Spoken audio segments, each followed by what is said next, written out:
Ladies and gentlemen, welcome to the Dearborn Heights City Council regular meeting.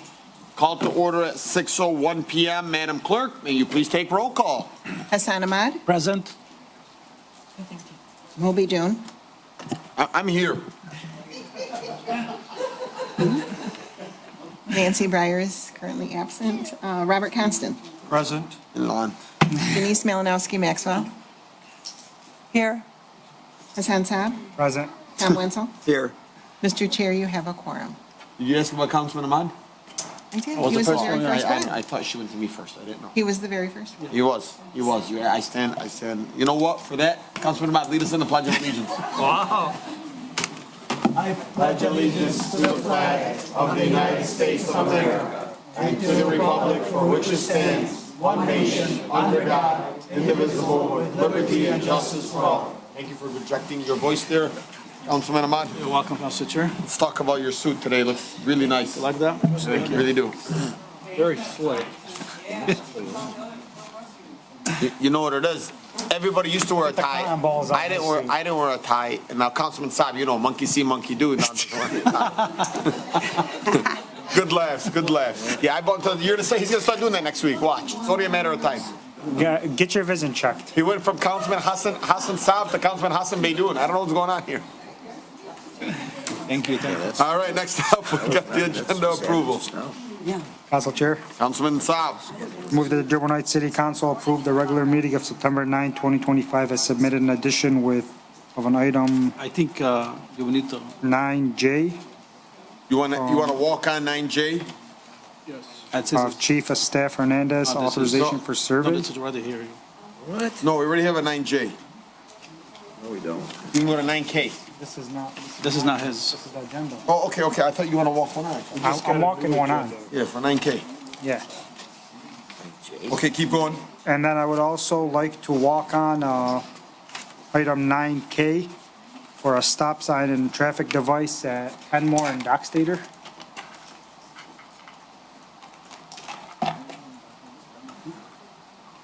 Right, with a stop sign, right? Yes, sir, eastbound and westbound.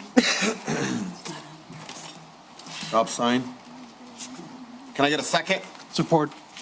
Okay, or support? Motion made by Councilman Saab, seconded by Councilman Ahmad. Any discussion on that? Council Chair, Yes, sir. I know we're not in the habit of walking things on at the last minute. I was looking at the agenda, and I didn't see any of these on there, and now I got a packet printed up, and one was on here, without being approved to be on. Which one? 9, 9K?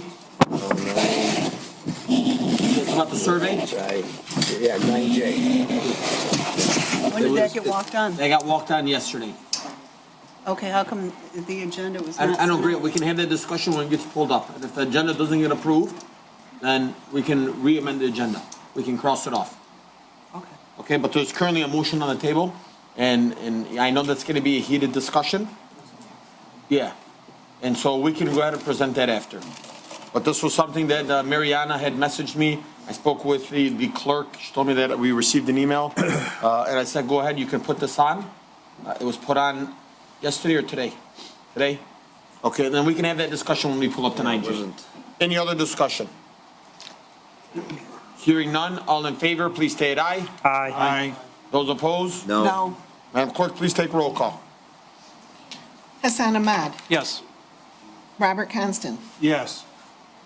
Tom Wenzel. No, Hassan Saab. Yes. Denise Malinowski Maxwell. No. Moby Dune. Yes. Motion carries 4-2. All right, next up, we have the approval of the minutes. Council Chair, Councilman Saab. I move that the Dearborn Heights City Council approve the minutes for the special meeting of August 2026 as outlined in 4A. Support. Motion made by Councilman Saab, seconded by Councilman Ahmad. Any discussion? Hearing none, all in favor, please state aye. Aye. Those opposed? The ayes have it, motion carries. Next up is minutes from the regular meeting of August 26, 2025. Council Chair, Councilman Ahmad. I move that the Dearborn Heights City Council approve the minutes for the regular meeting of August 26, 2025 as outlined in 4-B. Second. Motion made by Councilman Ahmad, seconded by Councilman Constant. Any discussion? Hearing none, all in favor, please state aye. Aye. Those opposed? The ayes have it, motion carries. Before we begin with public hearing and public comments, you know that you have 2 minutes. I also want to thank our very own Angela Venegas, who always brings us some type of treat. Today she's bringing us fresh organic figs out of her backyard and washed. I know that there are a few individuals in here that asked for additional minutes. Just remember that if you ask for an additional minute during the beginning, you will be speaking at 2 minutes. If you ask for an additional minute and I give you a minute, you'll be speaking for 3. If you want to save your additional minute for the end, you can speak for 4 minutes instead of 3, but you would have to wait until the end of the meeting. And so that's just wanted to make that clear. I don't want anybody to be like, well, I thought I was going to get 4 minutes or whatnot. I do see that we have one on Zoom. So I'm going to go ahead and offer, we're going to start off with Zoom today. We're going to go a little unorthodox right now. All right? Seems like the name is Mike. If you can ask Mike to unmute themselves. Please state your name, the city you reside in, and the street that you live on. Mike, Arnold Street, Dearborn Heights. All right? Mike, can you hear me? Yep. Okay. Mine is on 9G. I think it's irresponsible to give back Parkland Park as of right now. It's getting towards the end of the season. I think it should be left up to a new administration. There will be a new administration, and there are ways to use that park and make that work. The city is giving too much of its DPW equipment to give to the golf course to use, and this is equipment that we could use to cut the golf course. For example, they have a cutting deck at DPW. That's a 15-foot cutting deck, which is 3 times wider than the 5-foot cutting deck that they use now. They plan on giving that to the golf course to use. Why are we giving away taxpayer money that bought this equipment for the DPW to use that the DPW is not using? I think it should be put on a study session. It should be left up to the new administration. Thank you. Thank you. All right. Now we're going to start off in person since we see no more on Zoom. I know, Madam Treasurer, you asked for an additional minute, so you'll have 3 minutes. Okay, I'll be real quick. Thank you, everyone. I want to remind everyone that Thursday is 9/11 Patriots Day. Those who are old enough to easily recount exactly what happened when it hit the news, you know where you were, you remember it very well. And the 9/11 anniversary is always a time to be respectful. It's a memory, a solemn reminder that even strongest countries are not invincible, and we need to remember this day and honor those. And I would like to respectfully ask for a moment of silence, Mr. Chairman.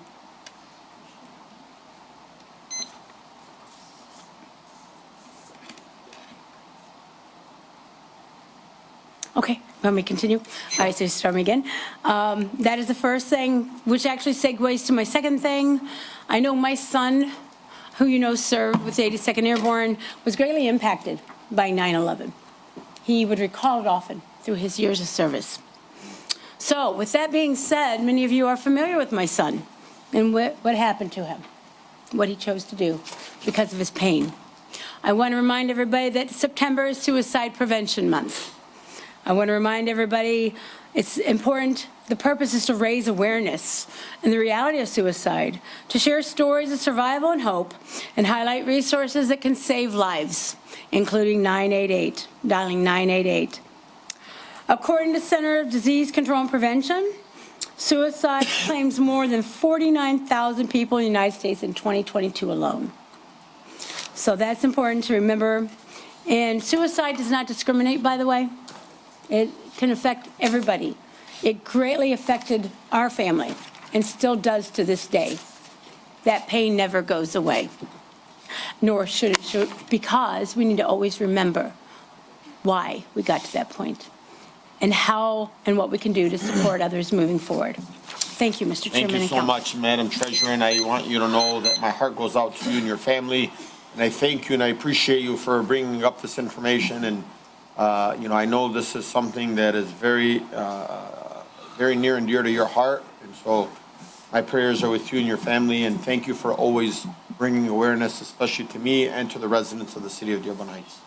How you doing, sir? I know you asked for an additional minute. You'll be able to speak for 3 minutes. Please state your name, the city you reside in, and the street that you live on. Mohammed Gianni, Dearborn Heights, Evangeline. Something caught me off guard when we started. There's a stop sign coming on Kenmore Duckstader? And what's different about it? Or there was no stop sign? There wasn't a stop sign. Okay. We're adding a four-way, it was a one-way, so it can be a four-way because it's I right next to really us. wish that would help, but I know it's not. I live on the corner, and bad. their cars blow through those stop signs like they're nothing. I mean, I sit there, and myself and my kitty corner neighbor sits there, and it's disgusting. And when I run into police officers, I says, "Can't you guys?" And he tells me, "No, we don't have enough people." But that's not why I'm here. But I just wanted to put that out there. I'm here for the same reason I was standing here 2 weeks ago. And I have a question. How does Mr. Deeb get paid? Through the taxpayer dollars. Okay. I So think he needs when he to stands follow. up here 2 weeks ago and tells me he doesn't have to answer to me, I find that disgusting. I've been here trying for this crosswalk from Beach Daily and thereabouts Dockstader for 15 years. Most recently, a couple years ago, my son was going to a football practice and he got hit by one of the cars. Nothing, thank God there was no damage, and I know you guys heard this story before, and I'm bringing it up again because Mr. Deeb says he doesn't have to answer to me. Again, I find that disgusting. I wish he was here, I'd confront him personally, but obviously he's not. He's a coward. That being said, what are we going to do about this? I mean, I heard a rumor that all of a sudden the city found money for the crosswalk. You guys know anything about that? So can you pause your time? I actually got a phone call today that Mariana told Margaret King today, and I believe she's on. She can probably speak a little bit to it, or the chief of staff can, that the grant was approved. I never knew we were getting a grant. I ended up looking back through my notes, and I saw that on, I think on like May 27th of 2024, we talked about we were gonna go ahead and move forward about this, but just to kind of, not to add fuel to the fire, I remember sitting in Councilman Ahmad's seat, and former Council Chairman Dave Abdullah was telling you, like, we're sorry, we thank you for coming to the meetings, and, you know, I'm sorry that this happened to your child. I remember when your son was struck, and how disheartened you were. And the fact that we're still here in this process and we haven't moved forward, I hand to God, can't tell you what it is, but it's extremely disappointing. What's the bullshit, excuse my language, that he gave me something about MDOT? That's what frustrated me even more.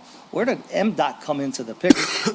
I mean, I don't want to dwell on this MDOT, but he either thinks I'm stupid or people are not paying attention. You're absolutely right, Chair.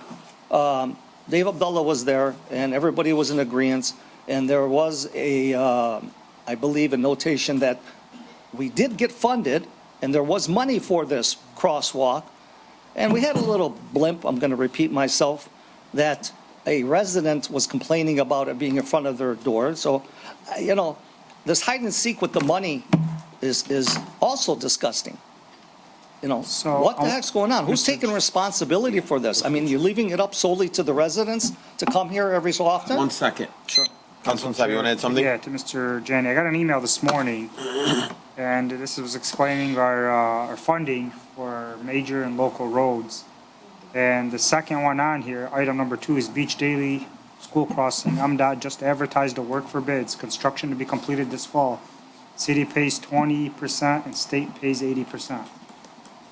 I got this at 9:45 a.m. and I can forward this email to you. I believe you. What I don't believe is that when it was originally brought to the council, when Dave Abdullah was here, I don't believe there was any discussion of MDOT. I would have remembered that. So the funding, the grant is from the state of Michigan, and because it's a local road or a road, it has to go through MDOT Department of road. The city road has to go through the Department of Transportation. So it's not our road? No, it is our road. That's what I thought. But the grant itself, because it has to do Right. with a easement, Right. Yes, that's who's funding the grant, is the Department of Transportation, which is MDOT. So now you guys are telling me that it's going to get done by fall? Yes, I have it right here in writing. It says Beach Daily School Crossing, MDOT just advertised the work for bid, because MDOT bids out the work.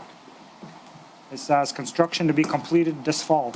Yeah, if you don't mind, please send that to me. I will. I'll send it to you after I the would meeting. appreciate it. You have 30 more seconds, Mr. Jenny. No, I guess that's all I wanted to say, because I'm just tired. And believe me, I want it there too. I'm tired. It's bad. If you guys can, is there any way you guys can do something like the Dearborn does when they got the lights around the stop sign? And We're the working on solar- something like We're that. working on a power? grant on that too. Maybe that'll, We're going to steal some ideas. yeah, absolutely. Thank you. Thank you.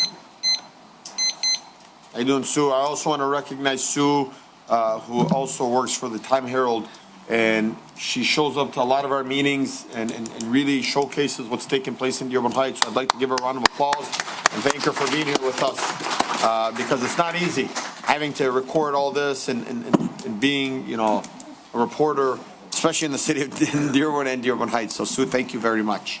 Today's just a bunch of days of giving some kudos. It's okay. No big deal. Hi. How you doing, ma'am? Hi. How's everything? Please state your name, the city you reside in, the street that Janet, you live on. Cornell Street, Dearborn Heights. I was there, here at the last meeting, and I had talked about the weeds and the grass and all that, and it's not really changed much. But it was brought up at the council that maybe some sort of a letter be sent out, a mass letter, possibly a postcard. And I'm just wondering if there's anyone on the council that wants to make a proposal to move this forward. We're looking at fall, we're looking at leaves. If they can't mow the grass, they're not going to take care of the leaves. And I think everybody feels it, you know. I know we all do, but some people need a little kick, and then that way, when the ordinance officer comes by, he's got some ground to work with. Absolutely. Mariana, you think we can get something drafted and maybe sent over to the city council for approval? And by the next city council meeting, can you add that? Appreciate it. Thank you so One much. That's our quick thing- chief of staff right there. Thank you. One more quick thing in regards to the blinking stop signs. Dearborn has also put those speed strips or speed bumps. Yep. Maybe help the police out in our town to put them around if we can around our town, because if they're driving fast in Dearborn, they're driving probably faster in Dearborn Heights. I'd like Thank to you. see something like that. Thank you. Anyone else in the audience? Thank you, ma'am. Vince, your time's up. Oh, darn. I just got You your need to tip. invest in your timer. Drapkowski. Tradition. You ready? Yes. All right. You like my haircut? Thank you. Yeah. The boy in front Please here. state your name, the city residing in the street that you live on. Yeah, Drapkowski, Columbia Street, Dearborn Heights, Michigan, Wayne County. 9G, I believe it was, that Mr. Blackburn was speaking about. You know, Parkland Park has a great potential of drawing in a lot of money for the city, but to flip this thing over back to the county, I think is wrong. We should wait until the new administration comes through and we have time to look at it. We do have a new park and recreation director, you know, that came on this year, and I understand it takes time to get, you know, shows lined up and crafters and stuff like that, but this park has potential of doing a lot. For years, we've had the Raiders football team there, the hockey, or not the hockey, the soccer association. You're missing out on this park. You're missing out on concerts in the park. You're missing out on the movies in the park during the summer, you know, and we've had the equipment to maintain this for a long time. It's been a successful park for us for years and years. I remember this back when I was a kid. So somebody's either got to get off their butt and do their job, get things lined up, and quit closing things off. You know, Thank you. And quit. And hold on, I'm not done. The other thing I want to highlight on is the Blue Moon Lounge down here. That the city spent thousands of dollars to remove stumps. $10,000. $10,000 to remove stumps from behind that wall. Well, that wall hasn't been fixed yet. So why hasn't the Blue Moon been charged to get that fixed? Thank you. It's a hazard. We'll look into it. Get it fixed. Thanks, Vince. Beautiful Thank shirt. you. You like that? Thank your sister. Angelo, talk about you. Assalamu alaikum, peace be upon you all, and good evening. My name is Adam Al-Maliki, and I live on Rockdale Street. Actually just came back from university, and this is my first time here, so this is a very, very unique experience for me. Which university? UFM Dearborn. Yes, sir, go blue. So, I wanted to second what the gentleman said before me. Parkland Park is right next to me, actually. It's been my childhood for my entire life. And there's a lot of really unique programs at Parkland Park that I think the city of Dearborn Heights would greatly benefit from. Financially bringing in a lot for the city of Dearborn Heights. And moreover, I think the community really, really likes the programs we have. For example, here, this is the Dearborn Heights Soccer Club. And we distribute this to, many of you probably are familiar with it.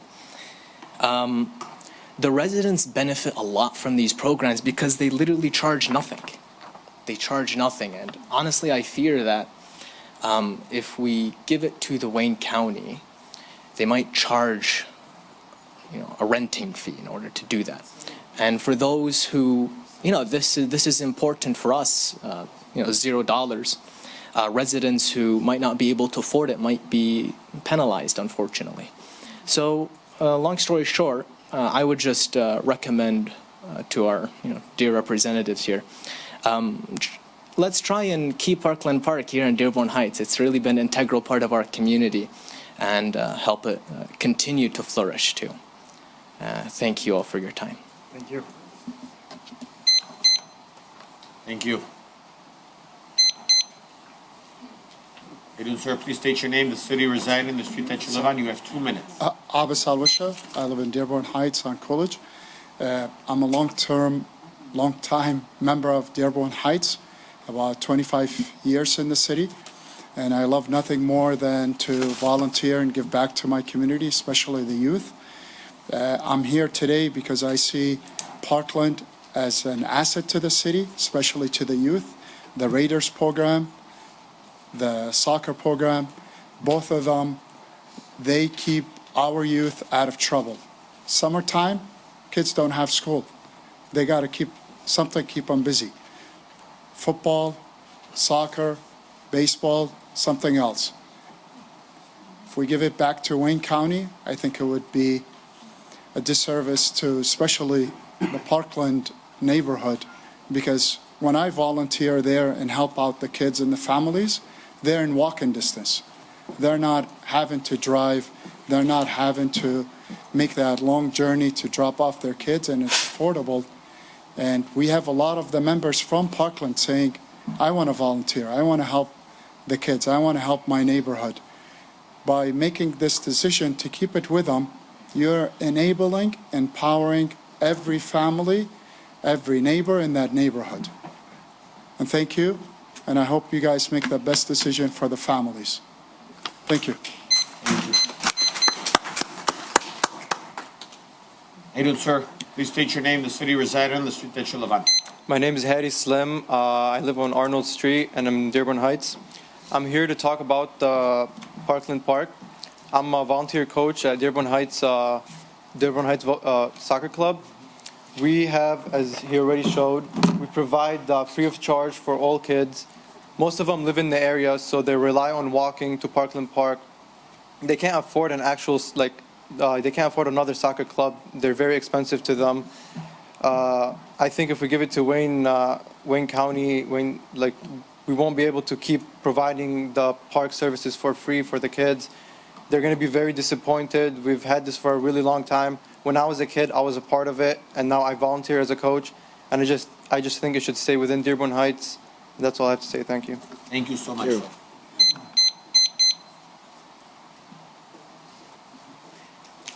Hey, man, please state your name, the city you reside in, the street that you live on. Renee Myrna, Annapolis, Dearborn Heights.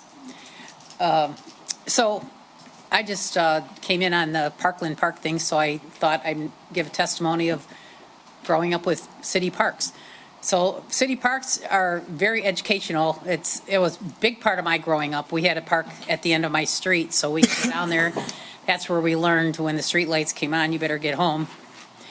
Had a lot of things you learned over there. I learned how to play tetherball, you know. I learned how to play, you know, marbles, all these other games. I loved when the park ladies would come out and they teach us how to do GIMP little things, keychains. The thing that I learned to confront bullies at the park. I had the town bully that was terrorizing the park take a pitchfork underneath my chin against a fence. And it was that day that I realized that I was bigger than him, and he never touched me again. I learned that you could stand up to the bullies, that you didn't have to beat them up, you didn't have to whatever. But when you realize that you could stand your ground, there's a lot of things that kids can learn. They learn social skills, especially social skills. When these kids need to get away from home for a few minutes, that park can be a lifesaver.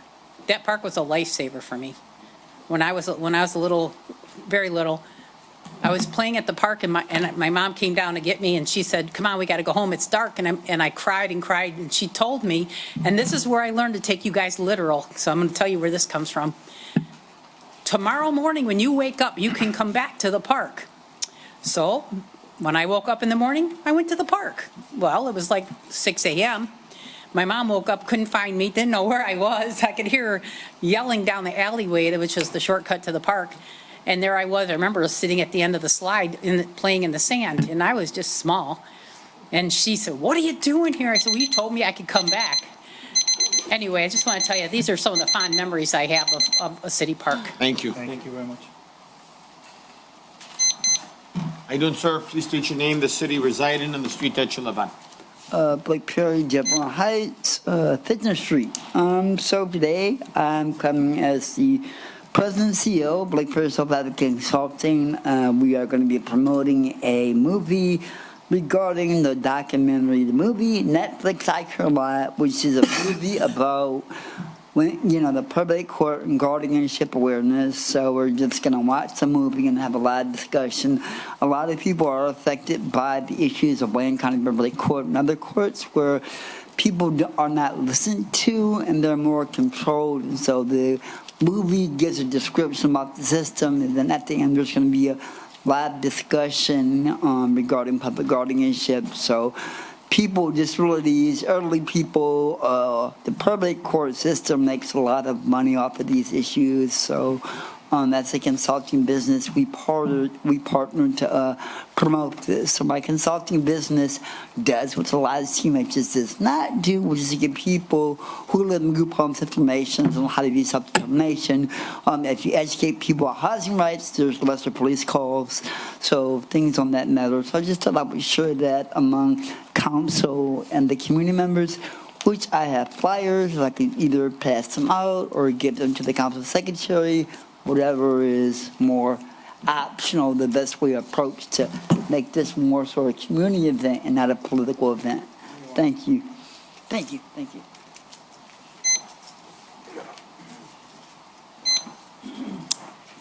How you doing, man? Please state your name, the city you reside in, and the street that you live on. Hi, Sue Kaminsky, Amboy Street, Dearborn Heights. Two things. 30 years ago or so, I managed soccer at Parkland Park, and we don't have enough recreational facilities for our kids, and we talk about speeding and wanting our kids off the street. Don't give this park back. And then I'm going to talk about sycamore trees, but a little different than what you've heard in the past. I have a puppy. Puppies grab everything. I was walking my dog last Thursday. She grabbed a sycamore. Didn't think anything of it other than I'm trying to train her not to grab anything, so I said release.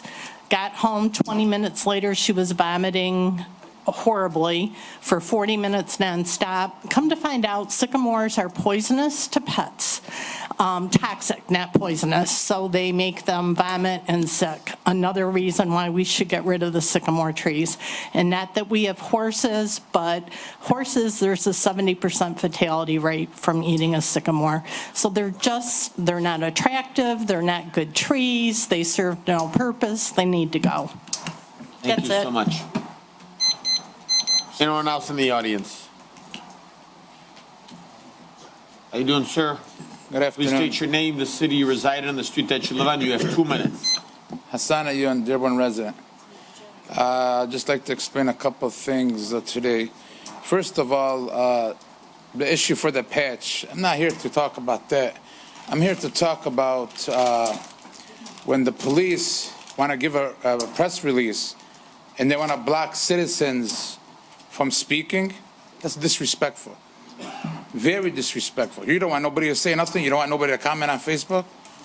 Like, you can't do that. You can't just censor somebody's speech. That you guys do that all the time, and now, you know, people are sick of it. They don't want to talk about it. Well, I'll talk about it. That's number one. Number two, the fire department. Because I had a couple residents call me and they asked me, how come the fire department only takes you to Garden City Hospital? Some people want to go to Beaumont. I mean, what the new name for it, Clear something, whatever. Corwell. And you guys do not transport anybody to Corwell. You can't force somebody to go to Garbage City over there, the hospital. You can't do that. Some people do not like that hospital. Pause this time. When it comes to life and death. I'm not talking about life and death. Hang on, sir. Calm down. I'm not yelling. Are you yelling? Calm down. Okay. If it comes down to, I'm giving you scenarios. I don't know what the scenario is, but somebody calls 911, it's an emergency. Okay. And so when it's an emergency, you want to take them to the closest place possible. Hang on. I'm not the police. I'm not the fire chief. The fire chief is here with us. We can have a candid, respected conversation. I got you. So if you want to hear from the fire chief, I'll let him speak. Would you like to hear from him? Yes, absolutely. Fire chief, he's friendly when he wants to. No, man. I'm not here to attack, but people ask me, and I'm like, okay, I'll address it. All right, here's the fire chief. This, by the way, is the greatest fire chief in the world. I didn't say nothing. I know. Can you recognize that's the greatest fire chief in the world? Yes, he is the greatest fire chief. Thank you. Okay. Of course. Well, just step aside for a second. Let him speak. Step aside. I got you, man. Heck up. Relax. So yeah, when the paramedics are working, we're working under the orders of a group of doctors, and so we have to follow the set protocols, and they tell us what hospitals that we can transfer to. That's the bottom line of it. And it depends Is there a on way the that we can severity. expand that, or is it like? So there are certain scenarios where we can take people to the hospital of choice, and we've gone to, and certainly, are you talking about going to Dearborn? Yeah, because some people over here don't like the Garden City Hospital, and they're having problems where the fire people will not take them. They're like, no, we can only take you to Garden City. Yeah, well, that somebody falls, breaks his leg, something like that. They don't like Garden City. They want to go somewhere else. Now, if it's somebody having a heart attack, they need to close the hospital. We understand. Right. And so if they're telling you that, then they're telling you the wrong thing. They can go to Corwell Dearborn. And all our firefighters know that, and I've never heard of issues with them not going to the hospital of choice. It's okay. Chief, can you just maybe readjust that to the men and women that work for us at the fire department? Certainly will. So, all I want is the. That's it, Mr. Owen. Thank you. We see that? Quick, easy, good communication skills. It's very, thank you. Very easy, thank you. You'll be a great mayor, thank you. Thank you. So you got 51 seconds. You still want to speak, or you all set? Yeah, hold on. Go ahead. The issue, please, Thank the fire chief. No, thank you, fire chief. But listen, I'm just being honest with everybody. You can't sit there and censor people's speech. The Dearborn police, I respect the chief. The chief put a statement today. I couldn't even comment. So you know what I did? I put it on my wall, and I said, you guys want to block people? It's very disrespectful. You put something, please, just let it open up. Somebody wants to bash somebody on, hey, bro, it comes with the territory. It's simple. Thank you. Yeah, thank you. Nice suit, sir. Thank you. Okay, the fire chief, I got you. How you doing, ma'am? Please state your name, the city you reside in, and the street that you live on. Angela Venegas, Dearborn Heights, Dwight Street. Once again, we have short-term rentals on the agenda, and I see what's lacking from it again is enforcement. You guys, I don't know how many weeks, months, years this is going to keep coming in front of council and be incomplete. It just seems like it's just being pushed aside in residents. I have a new Airbnb next door to me last night, up again all night till 2 o'clock, yak, yak, yak, talking. And they're not obnoxiously loud, but when your bedroom window is right next door to there and it's 2 in the morning and you want to sleep. I mean, we live here as residents, not in a commercial park. And we just need to get a hold of this. I don't know what's the problem. Why can't we get it right?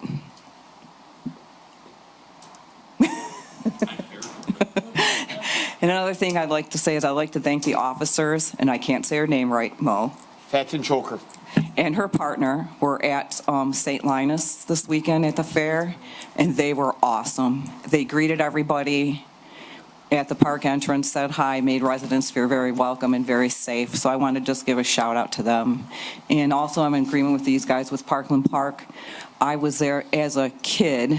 That was ancient years ago, and it was a great park, a lot of good memories, and I really think it should stay here in Dearborn Heights. It's a real asset to the community, and it's a real gem, and we need to use it more and utilize it for, fairs and car shows, bonfires, whatever. Just get the community together.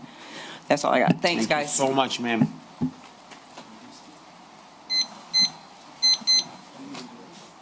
How you doing, ma'am? Are you speaking as the chief of staff or as a resident? I'm speaking as the chief of staff. I just wanted to answer some of the questions that were asked today. But also, I wanted to point out that we wanted to remove item 9B from the agenda. We had also sent that request in an email, but I don't know if it got to you. CED Director Saad, Yes. Environmental Testing and Consulting Contract Correct. Extension. Yeah, you can refer it back to the administration or just remove it. Agenda was already approved, so we'll just refer it back. Thank you. With regards to the Beach Daily Crossing, I just wanted to offer some clarity. So this has been a project that was approved back in May of 2022. We got the grant award. When grants get awarded, that doesn't mean that you automatically have opportunity to use the grant and apply for the money. You have to go through the actual application process, which we did, and they did a lot of the investigations. We awarded the design, they designed it. We had selected a crossing location. There was an issue with the neighbor, so we had to go back to scratch and start the whole process again. MDOT awarded us an extension for that grant because of that reason, so they moved the grant to the following year, which is where we are now. As you recall, back in July of 2025, we actually finalized the final grant agreement with MDOT. And again, back in 2022, we said it was an MDOT grant and it was going to be managed by them. And it was also brought up again when we awarded it to the designers, as well as in the final grant agreement, which was approved on July 16th. If you need any of this information, it's available on our website. All you have to do is research MDOT, and it shows the entire agreement in there.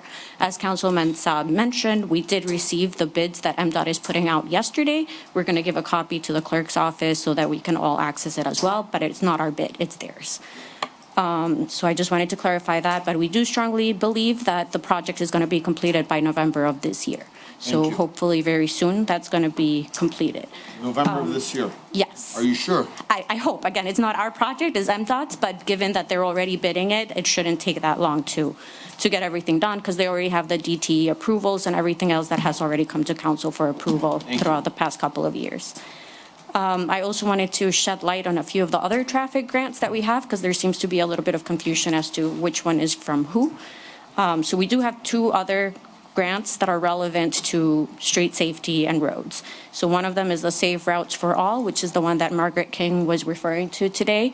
So same thing, that grant was awarded back in 2024, but the agreement was not completed until August of 2025, motion 25-440. So again, the process for getting a grant actually completed is about a year. The task for engineering has been set since April of this year, and now we're ready to start including some of the public members as well as starting the actual implementation. So that's why we reached out to her to start including some of our members here. And then the last one is the one that we just received, which is the Road Safety Audit Grant, which is a smaller grant, but we received that one on August 12th of 2025, and it had also come to council. So those are the three major grant projects that we're working on right now. So I just wanted to offer some clarity with regards to those. Thank you, Chief of Staff, for that update. Please keep us in mind for that young lady that spoke about sending out an expectation letter. Thank you so much. Yes.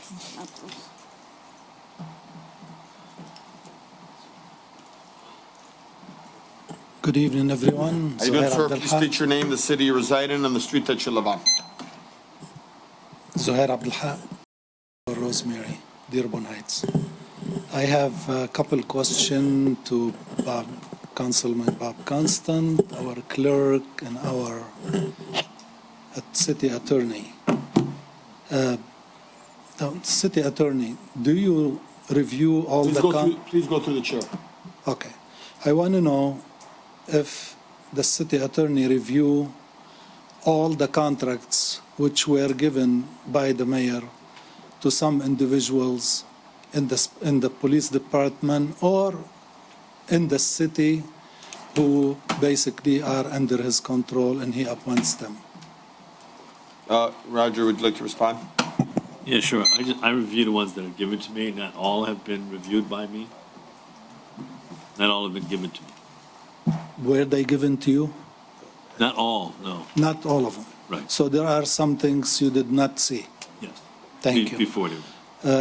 Mr. Constant, you've been on the city council for a good 20 years, and your dad, one of the people who wrote the charter of the city. To your knowledge, did you ever see since 1963 any chief of police or anybody in the police department who is really police officer and has a rank had a contract written by the city for a year, 2, 3, 4, or 5 years? To your knowledge. I would say that more recently, Microphone. Let's not take recently. Let's go, for the past. Did you? Past, since 22. Let's go from 22 to 1963. To your knowledge, was any mayor given to any police officer who has a rank, basically, was given a contract or he came through Act 78? Because we adopted in 1963, I believe, 64, adopted Act 78, and everybody came to be, from the rank to become a chief of police. And to my knowledge, nobody ever was given a contract or guaranteed a contract or guaranteed a salary except through Act 78. Let me be clear to you, as I pointed out before, the Act 78 was did a vote on it, but it was not certified or by the Attorney General's office or kept in the office of the Great Seal. I can't laugh at that. I'm just telling you. But your mayor defended. Excuse me. Excuse me, hang on, Roger. I want to respond to him because I'm sick and tired of this lie. Okay, please. It's not a lie. Hey, please, Mr. Abdul Haq. That's a lie. It's not a lie. Mr. Abdul That's Haq. a lie, Roger. Point of order. Mr. Abdul Haq, you're known to be a very calm, respected man. I am very respected, but when he to my face tells me something not true, I have to respond. I know. And just go through the chair. You got 26 seconds left. Thank you. Look, the lies haven't stopped. Even if you get up here and scream, shout, and yell, they're not going to stop. No. Okay? And Council Chair, I Hang on object one to you second, labeling please, sir. anything as a lie. Please, 1 second, when sir. you don't Point of have the order, proof, please, sir. Okay? Please. I'll give you your time to speak after. No, I'm speaking now. Please, I'm telling sir, you point that's of wrong order, and that's why I say that. Roger, please. I always hang on 1 respect second, you, sir. Roger, but you Mr. don't Abdul want Haq, me to Mr. stop Abdul Haq, respecting. point of order. Mr. Abdul Haq, point of order, guys. Come on, hey. Once these things. Our clerk, do you have copy of the contracts which the mayor has given to the 3 officers? Gerald Hart, Swope, and Vanderplow. Do you have a copy in your office of those contracts? No, only through the court case. Because I think it was attached to the court case. To the court case? Yes, but nothing officially. You were never given by the administration those contracts, so you didn't know until... Please go through the chair, Mr. Abdul Haq. Okay, I'm sorry, but Absolutely I'm not. getting excited because this has been going on for so long as this mayor has been in this office, and he think he's the God-given marine who can order you and order us to do whatever he wants to be done. Okay? He didn't see the contract. You don't have copy of the contract. She doesn't have the copies of the contract. I got them through FOIA. And you will be surprised what he has given to those people. And I wonder if, Please stop, sir. Nothing from the audience. please, Hassan, I'm not going to disclose what's in them because that's the agreement. I wonder, did he give any of his appointees in the city some contracts for 2 and 3 and 4 years at high salaries, which going to obligate us, the taxpayers of this city, and going to obligate you in courts to pay millions of dollars to people who the new administration may wants to get rid of them. So please, let's ask Mr. Roger, did he write any contract or seen any contract? Your time is up. I know, but this is a very important issue. I will tell you this. I thank you. I thank you for leadership. I thank this body because you guys, if it wasn't for you guys, the 7 of you, some of you I may disagree with, but you have done a great job for the resident, for keep this administration, this illegal administration, at check. Thank you. Mr. Abdelhak, thank you so much. Yes, Councilman. Three quick points. Number one, Act 78, which is state law, provides a system through which police officers and other public safety get hired. Number two, for any contract to be valid, we would have seen it, discussed it, and approved it. And number three, no, I haven't seen any. And if there was a unilateral, like, I hate to bring it up as an example, but a certain bonus given to the Human Resources Director, and there's a procedure to be followed. Yeah. Are you speaking as a special legal counsel or as a resident? As a resident on this. Okay. You have two, actually, I know you asked for additional minutes, so I'm going to give it to you. I won't even try to take it. All right. Please state your name, Gary the city you Mayatki. reside, and the street that you live on. Gary Mayatki, Plainfield Street, Dearborn Heights. I just want to address this Act 78 issue. I think if anyone is interested, they should look up the case of Luce versus City of Dearborn Heights. It's a 1970 published decision, 1970 decision of the Michigan Court of Appeals published decision that says that Act 78 was adopted in 1964 and specifically says it. And what's the case again? So I can give it to Roger? Luce versus City of Dearborn Heights. What was it? Luce, L-O-O-S-E versus City of Dearborn Heights, not to be confused with the later Luce case from like 30 years later. But yeah, I've always looked at that as like, look, if the Court of Appeals said this and everyone who was involved in this issue, including the original Mayor Canfield, John L. Canfield, did not think that the issue of adopting Act 78 was an issue, how is it that everyone, in this particular administration, and even in a recent arbitration with the Command Officers Union, can try to insist that it was never adopted? We also know that there are contemporary newspaper accounts that showed that it was adopted. We also know that our city clerk, our wonderful city clerk, Lynn, found the records. They did not have to be certified. This is not a charter amendment. So all the things that have been raised with respect to whether or not Act 78 was ever adopted are simply false, as Mr. Abdelhak stated, and I just want to be very, very clear about that.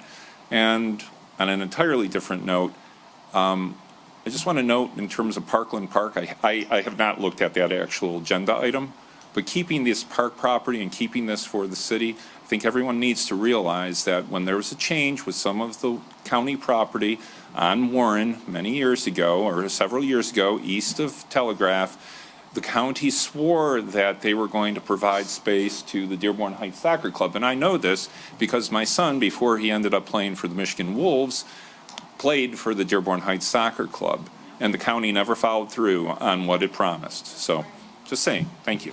Council Chair. Council Chair, may I respond very briefly? Yeah, very briefly, we're not gonna go into the woods, we're not gonna get into the weeds. No, no. I mean, it's 7 o'clock. I just want to be clear, yes, there was a Loose vote. versus Dearborn Heights. Yes, there was a vote done in 1964, but the statute says not only do you have to have the vote, you have to have the certification by the Attorney General's office. In fact, in 2007, when there was amendment to the 18.2 of the charter, the vote was taken and approved, but it was a mistake by Mr. Miyake. It was finally corrected a year later, and the Attorney General's office then gave the approval. The problem with the Act 78 is that that was not done. We checked with the Attorney General's office, we checked with the Office of the Great Seal, we checked with the Records Department. They could not find a record that it was actually certified by the Attorney General, which looks at the language and says this language is appropriate by statute. The other problem with it is that the Act 78 was incorporated into the collective bargaining agreements. That's why it's been applied Council Chair. and used, and that's been successful. But a collective bargaining agreement trumps Act 78. And when you have a resolution that you passed in 2004 by the advice of Mr. Miyake, which violated the collective bargaining agreement, as Chris McCullough pointed out, as three other attorneys pointed out prior to me giving the opinion and about the issue, then Act 78 is trumped by the collective bargaining agreement, and that is what happened. And if he mentions an arbitration, he's wrong, because the Act 78 was included in the collective bargaining agreement. That's why the case was decided. Thank you so much. Thank you. Thank you. Thank you, Roger. Great job. Great job, Roger. Guys, calm down. Yes, sir, Councilman. We're wrapping this up. We're gonna keep this quick. Every word that came out of his mouth is a lie. Okay. Thank you. Thank you, guys. You're a liar, too. Everything comes out of your mouth. Come on, guys. Point of order, Council Chair. Come on, guys. Hey. Mr. Ayun, please stop. Thank you. Guys, let's keep it respectful. Roger, you have your opinion. The resident, there has his opinion. The councilman has their opinion. Let's just keep it respectful. Let's all spread a little bit of love. It's okay. We're gonna have a good meeting today. Any other councilman? Great meeting. Anyone else from the audience? Thank God. Moving on. Next up is fund transfers. Vince, please sit. Fund transfers and current claims. Council Chair. Councilman Saab. I move that the Dearborn Heights City Council approve the claim in ACH Warrior Transfer 6-1 through 6-22 and 6-24 through -6-58 as submitted. Council Chair, though. Support. Hold on, Councilman Saab. You've been here for 2 years. We gotta go through the process. Right. Motion made by Councilman Saab, seconded by Councilman Ahmad. Now it's open for discussion. Just too excited. I want to remove 32 and 33. Okay, we're moving with 32, 33, Oval Tree, whatever that is. What is that? That's the guy. Ogle Tree, yep. Deacons for $13,800. I'm sorry, for $3,272.50. And 33 is $3,410. That's until we have backup, Councilman Saab, Yeah, there's correct? absolutely no backup. I don't even know who approved this, because it says confidential on it. And then we also have number 19. I would also like to take that down, and I'm gonna schedule something with George to get a study session to discuss this as well. Okay, so we got 32, 33, 19, 32, 33. Council Chair. Yes, sir, Councilman. Hold on. Councilman Saab, are you all set here? I just had a question about 32 and 33. Who signed, I don't know if Mariana or Mahdi, any idea who signed those claims, who approved them for payment? Like, I can't even tell. I requested before, anybody that signs a claim for payment to please write your full name with your signature, because most of the time we cannot even read the signature. Is your signature? There's not even a signature. There's like I see it says door. You can read it out. There's barely like an initial. I can't even tell the initial. We're talking about 31, 32, 33. Correct. That's Director Duan Fisher. Director who? Duan. Okay. HR Director. Can you ask everybody, please, again, all the directors to make sure, write their name with their signature. So going forward, I'll make sure they write their name and give the signature. Thank you, guys. Thank you so much. Confidentiality. Sorry, again, Ogletree is our labor attorneys, so I just was curious, what do you mean by there's no backup? Because on 31, the descriptions are all right there, so what? 32, 33, not 32, 31. 33, not 31. Okay, 31 wasn't removed. got it. Thank you. I'll make sure to bring them. All right. Councilman Saab, would you like to amend your motion to remove 19, 32, 33? Yes, I'd like to amend my motion to remove item 19, 32, and 33. Anyone else? Support. Motion made by Councilman Saab to remove 19, 32, 33, seconded by Councilman Ahmad. Any discussion? Hearing none, all in favor, please state aye. Aye. Those opposed? The ayes have it, motion carries. 7A CD Director Saad bid award for the CDBG professional service contract. Council Chair, Huh? I move that the Dearborn Heights City Council award the bid for CDBG Professional Services to Wade Trim Associates, Inc. for a cost of $101,200 and return the bid bonds to the unsuccessful bidders. In addition, authorize the mayor and clerk to sign the attached contract on behalf of the city. Furthermore, authorize the mayor and comptroller or clerk to sign the necessary warrants and the treasurer to issue payment from account GL number 103-960-918-000 as outlined in 7-A. Second. Motion made by Councilman Ahmad, seconded by Councilman Constant. Any discussion? Council Chair, Yes, sir, Councilman Wenzel. can we hear from this young lady here? She has just something to say about it. No, if anybody had any questions, Oh. I'm just Yeah, here to answer them. I do. Okay. So this is part of, it's funded through HUD, right? Yes. Okay. Can you give us a little bit about this? Yeah, so basically Wade Trim has been helping us with our annual action plan and consolidated plan, throughout years prior to me. And we hope to help with continuing these things. And we hope that they, if with your guys' approval, can continue. Thank you. That's basically, it's pretty basic, honestly. I have attached the contracts if you need to look at it. I saw them in the backup. Okay, so Council Chair. pretty straightforward. Mrs. Saad, I've seen here, I think this is the tally sheet, and it mentions three of them, three Yes. bidders, but one of them, it's blank, so they never end up. So with that bidder, they were charging hourly, so they were disqualified. Okay. Yeah. What were the total overall? For all three of them, No. No, For that the bidder? hourly one. I didn't look at it. I mean, Mehdi would know. Manny loves his phone today. I'm just joking, Manny. You're okay. You can stay seated, buddy. That's all right. Thank But you. it's because they were charged hourly, so I didn't. That's fine. They want to disqualify themselves regardless. Thank you. Yeah. Any other discussion? Council Chair, Yes, sir, Councilman.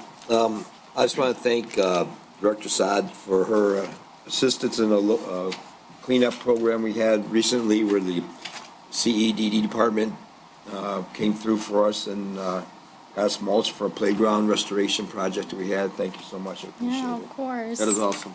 Thank you. Yeah, of course. Anything else? Hearing none, all in favor, please state aye. Aye. Those opposed? The ayes have it, motion carries. Right. Next up is reports from mayor, reports from city officials. 9A, Council Chair Baydun's invoice related to the legal case of Kevin Swope, ETAL versus the city of Dearborn Heights, ETAL. Council Chair, Councilman Ahmad. I move that the Dearborn Heights City Council approve the payment of the invoices related to the legal case of Kevin Swope, ETAL versus City of Dearborn Heights, ETAL as outlined in 9-A. Second. Motion made by Councilman Ahmad, seconded by Councilman Saab.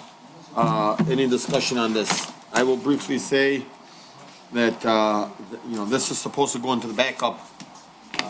Our very own interim comptroller was not allowed to add this to the backup because the mayor didn't want to approve it. It's so foolish because when the mayor when he was sitting here as a city councilman and wanted Matt Shank's payments to be approved, he fought it tooth and nail. I went back and looked at those videos. Hang on, Roger, this is not your fight, it's not your battle, you can hold it down Just for a saying second. it's 9 Hang on, days since please, you brought sir. in that comparison. Please, sir, thank you, Thank you, sir. thank you. So I had to bring this up and we had to think outside the box. I spoke with the clerk, I spoke with special legal counsel, I reached out to a couple of council members and said, hey, we're just gonna put this on the agenda and let the council go ahead and approve it. I'm not sure if this is gonna get paid or not, but unfortunately, the mayor's playing the hard-to-get game like we're chasing him. I think he has bigger fish to fry. And I don't think, holding up payments, especially when it comes to a legal case, should be like this. But if you'd like to say a few things here, Gary. Yeah, if I may, thank you. Yeah. I would just note that this is for things that clearly fall, like the amount that's supposed to go to Mona K. Mezub Dispute Resolution, PLLC, is based on court-ordered mediation. So, from our standpoint, I haven't submitted another invoice because the people may not realize, but this honorable body approved an invoice for me for about $67,000. The mayor has refused to sign the check, and I would anticipate that he's going to continue to do that. So what I'm trying to get here is just things that we consider to be costs, figuring that we can square up on it when the mayor leaves office. But I would also note that, this honorable body could play tit for tat. If the mayor wants outside counsel for himself, Mr. Makula's firm, Ogletree Deakins, and some of the other firms, the city council could end up doing the same thing with respect to those firms if the mayor doesn't want to end up honoring this body's commitment to end up paying Mr. Turfy's firm and me for doing work. And we've done a lot of work, particularly regarding... I'm sorry, Mr. Miyake, 1 second. Council Chair, through the chair. Can we go back to the approved claims and remove all these attorney fees? And I'm actually willing to do that.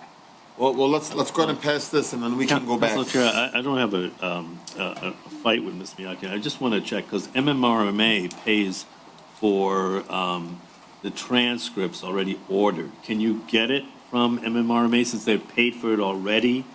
And I don't know if they're going to pay for since we just brought up now, if they're paying for the other part of the case. So I don't know if they're paying for the full fee for the $7,000, which I can check out and see. But they already paid for the transcripts. Well, we've I think you can get it from them. And been provided with these transcripts because we need them in a timely fashion. Yeah. And I would have no problem if MMRMA said we're going to do this and Ms. Hunt sent us copies. But that still doesn't deal with the approximately $2,700 that's owed to, Ms. Mayzoub's the facilitation, company. right? Yeah. And I mean, right. I'm under the impression that there's going to be this withholding of any payments to Mr. Turfy's firm and me, and I'm just trying to recover these costs. I mean, I can handle the costs in the meantime. I think it's absolutely unfair and disrespectful to this honorable body that this is what's going to happen. And if Mr. is out there, he might say, well, geez, Mr. Miyake should have done monthly invoices. Well, monthly invoices when we know that the mayor is going to refuse to sign the check. Please don't bring up, Council Chair, I will check. Council Chair, I will check. Hang on 1 second, please, Roger. Please stop. You keep interrupting. I'm asking you kindly and respectfully to please stop. Thank you. You're not going to interrupt me, Mr. Miyake, please, Gary, please, Roger, please stop. Mr. Miyake, please don't name any resident by name for me, please. Let's just keep it respectful. You represent the city council. I'm going to ask you to refrain from using any resident's name. Okay, that's fine. No problem. I'm just saying that if someone raises this issue. Josh Makalaki, like Mr. Wansu, or Mr. Wansu, and Mr. Councilman Constant used to say. Yes. Muscat used to say. Yes. If some resident brings up the idea, it's like, hey, we would like to, we're trying our best to end up representing this honorable body. But, if they're going to play hardball from the administration side, I'm just saying, perhaps that should be something that's looked at. Thank you. Council Chair, if I may. Yes, sir. This was put on the last day of the agenda. I will check with MMRMA if the transcripts can be provided. That would save everybody money since they're already paying for it. If there's any decision on paying the facilitators portion of the fee, again, the council has intervened, but there has been nothing articulated why the council needs to intervene separately and incur separate costs presented by Mr. Miyake. He can challenge the injunction, but the injunction, the three parties that were part of the injunction are no longer here. So really justifying continuing or accumulating these costs doesn't make any sense. However, since it was just brought to our attention, I will check with MMRMA and verify what's paid for. The transcripts have been paid for. We will get it to Mr. Miyake. I don't think that's a problem. So we don't have to pay twice for it. Could I just add one more thing? I just wanted to clarify that the reason it was not included in the claims is because this item was added Wednesday night, which is a day after our claims are typically reviewed, and we didn't know what it was for. So again, we needed to review with legal, we needed to review with MMRMA which portions were covered by who. But we are looking into it, and once we have a response, we'll let you know which portions the city is actually responsible for. But again, it was too short of a period of time for anybody to understand what it was for. Council Chair. Hang on 1 second. Since we have all of legal special counsel here. If I may address the council and Mr. Farina, and just sorry, no, I'm not dressed like an attorney.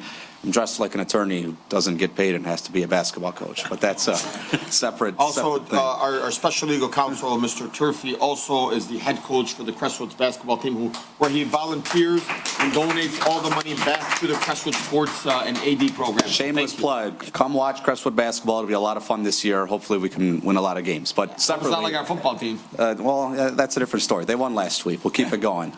Separate question to. I'm going to address it through the council chair. We heard a comment about the injunction being for 3 individuals who are no longer a part of the city. So by that statement, does that mean that the city is going to be willing to join the city council's intervention efforts in seeking to set aside the injunction or stipulating to set aside the injunction? I think that would do everybody a lot of favor. Absolutely not. Because it includes 4 people, so. Yeah, Roger wouldn't do that to himself. You know that. Well, thank you. Council Chair, just before we move on, I got confused kind of with the transcript, Mr. Miyake. So did you order something different, or is it the same one, same company, and we're just checking who's going to be paying for it? It's the same one in the same company, but no one has ever offered or made any sort of mention. So normally when you have law firms, all the law firms that are involved in a matter representing different parties will all order and will end up paying.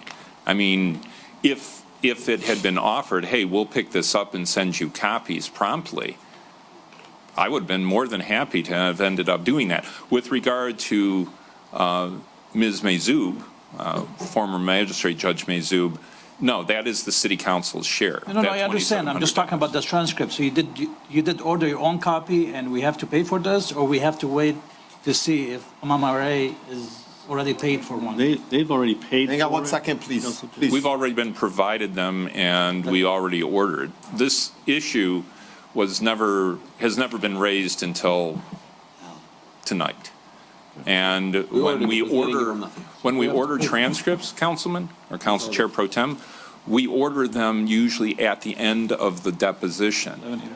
So, if Ms. Hunt or Mr. Farina, who has been attending all of these depositions, had just said, well, you guys don't need to order, we'll check into whether or not we can just provide you a copy, it would have been great, as long as we get them in a timely fashion. But no one has ever offered that, so I'm sorry to say. Have you ever requested, though?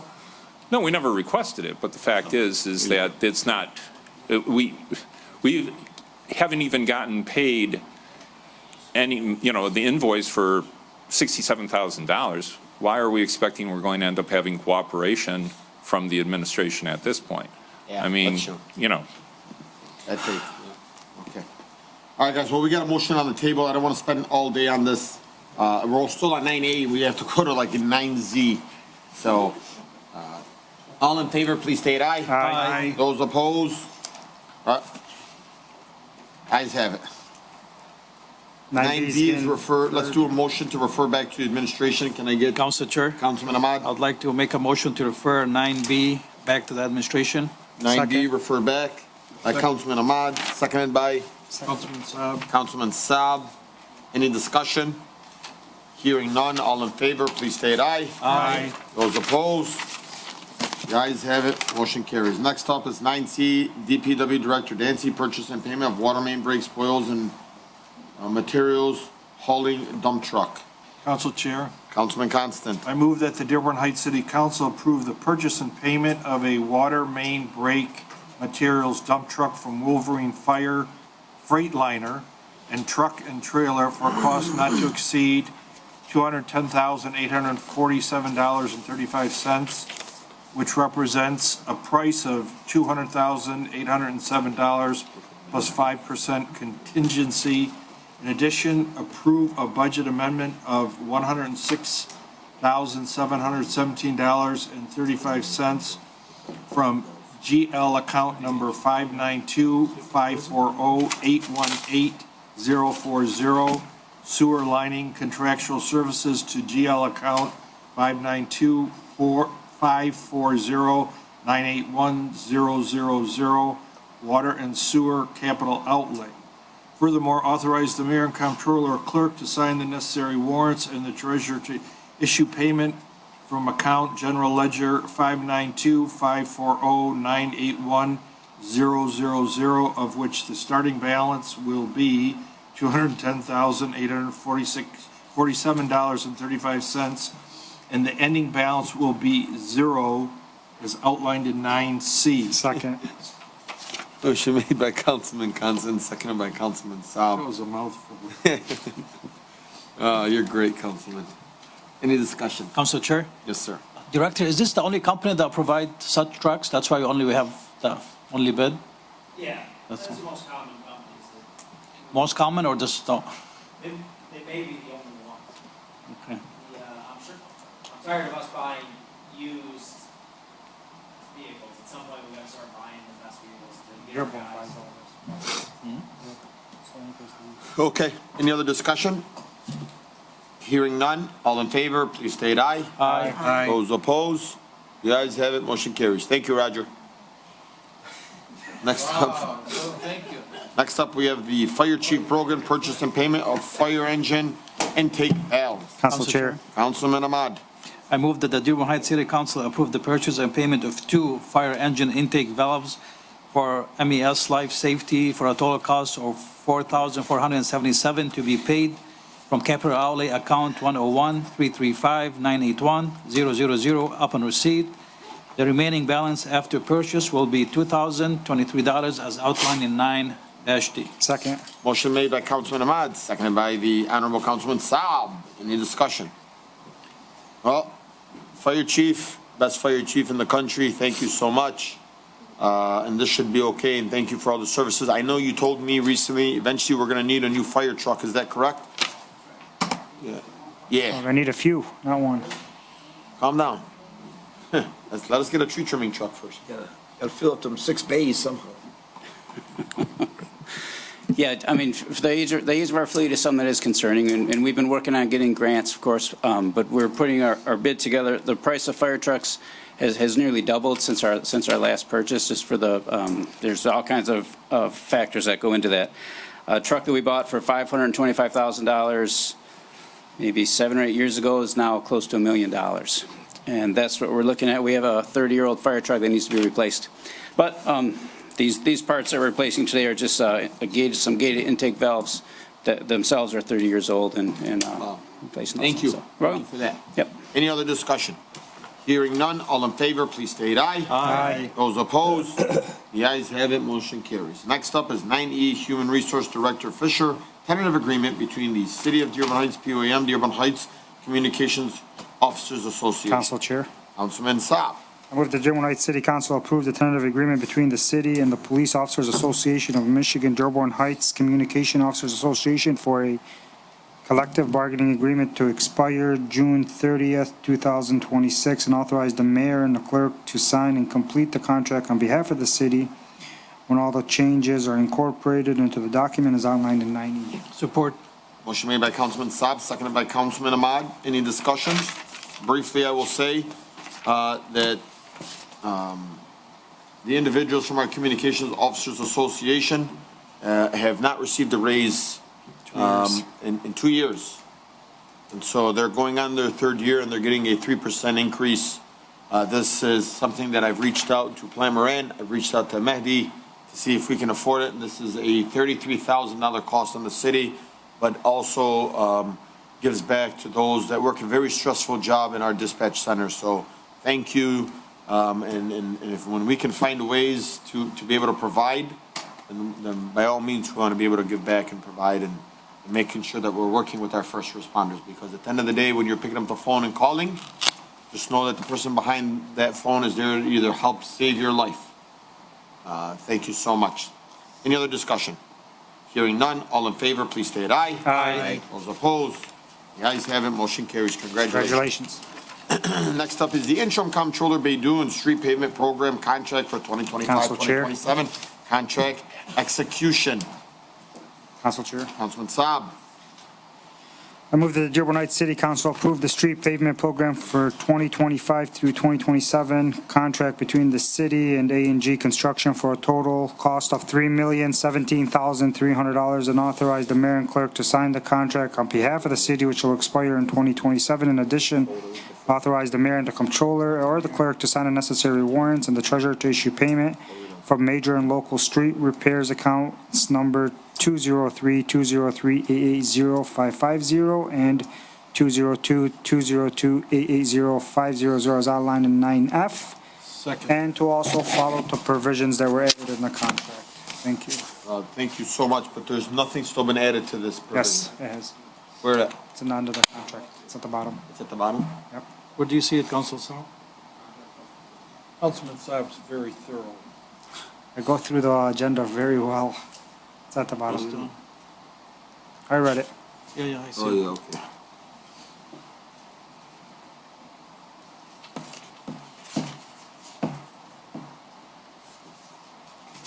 Any, motion made by Councilman Saab, seconded by Councilman Constant.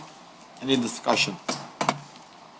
Just to uphold the provisions we added and to bring it back forward in front of us in the next year, next season. Yep.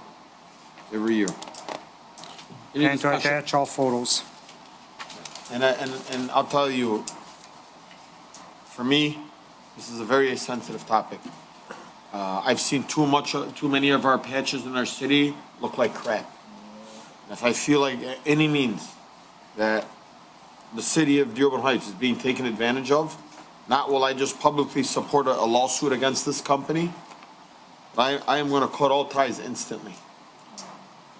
And if we're not receiving updated photos with measuring tape showing that they're proper, that the cement is being poured properly, I'm cutting all ties with this company. Thank you.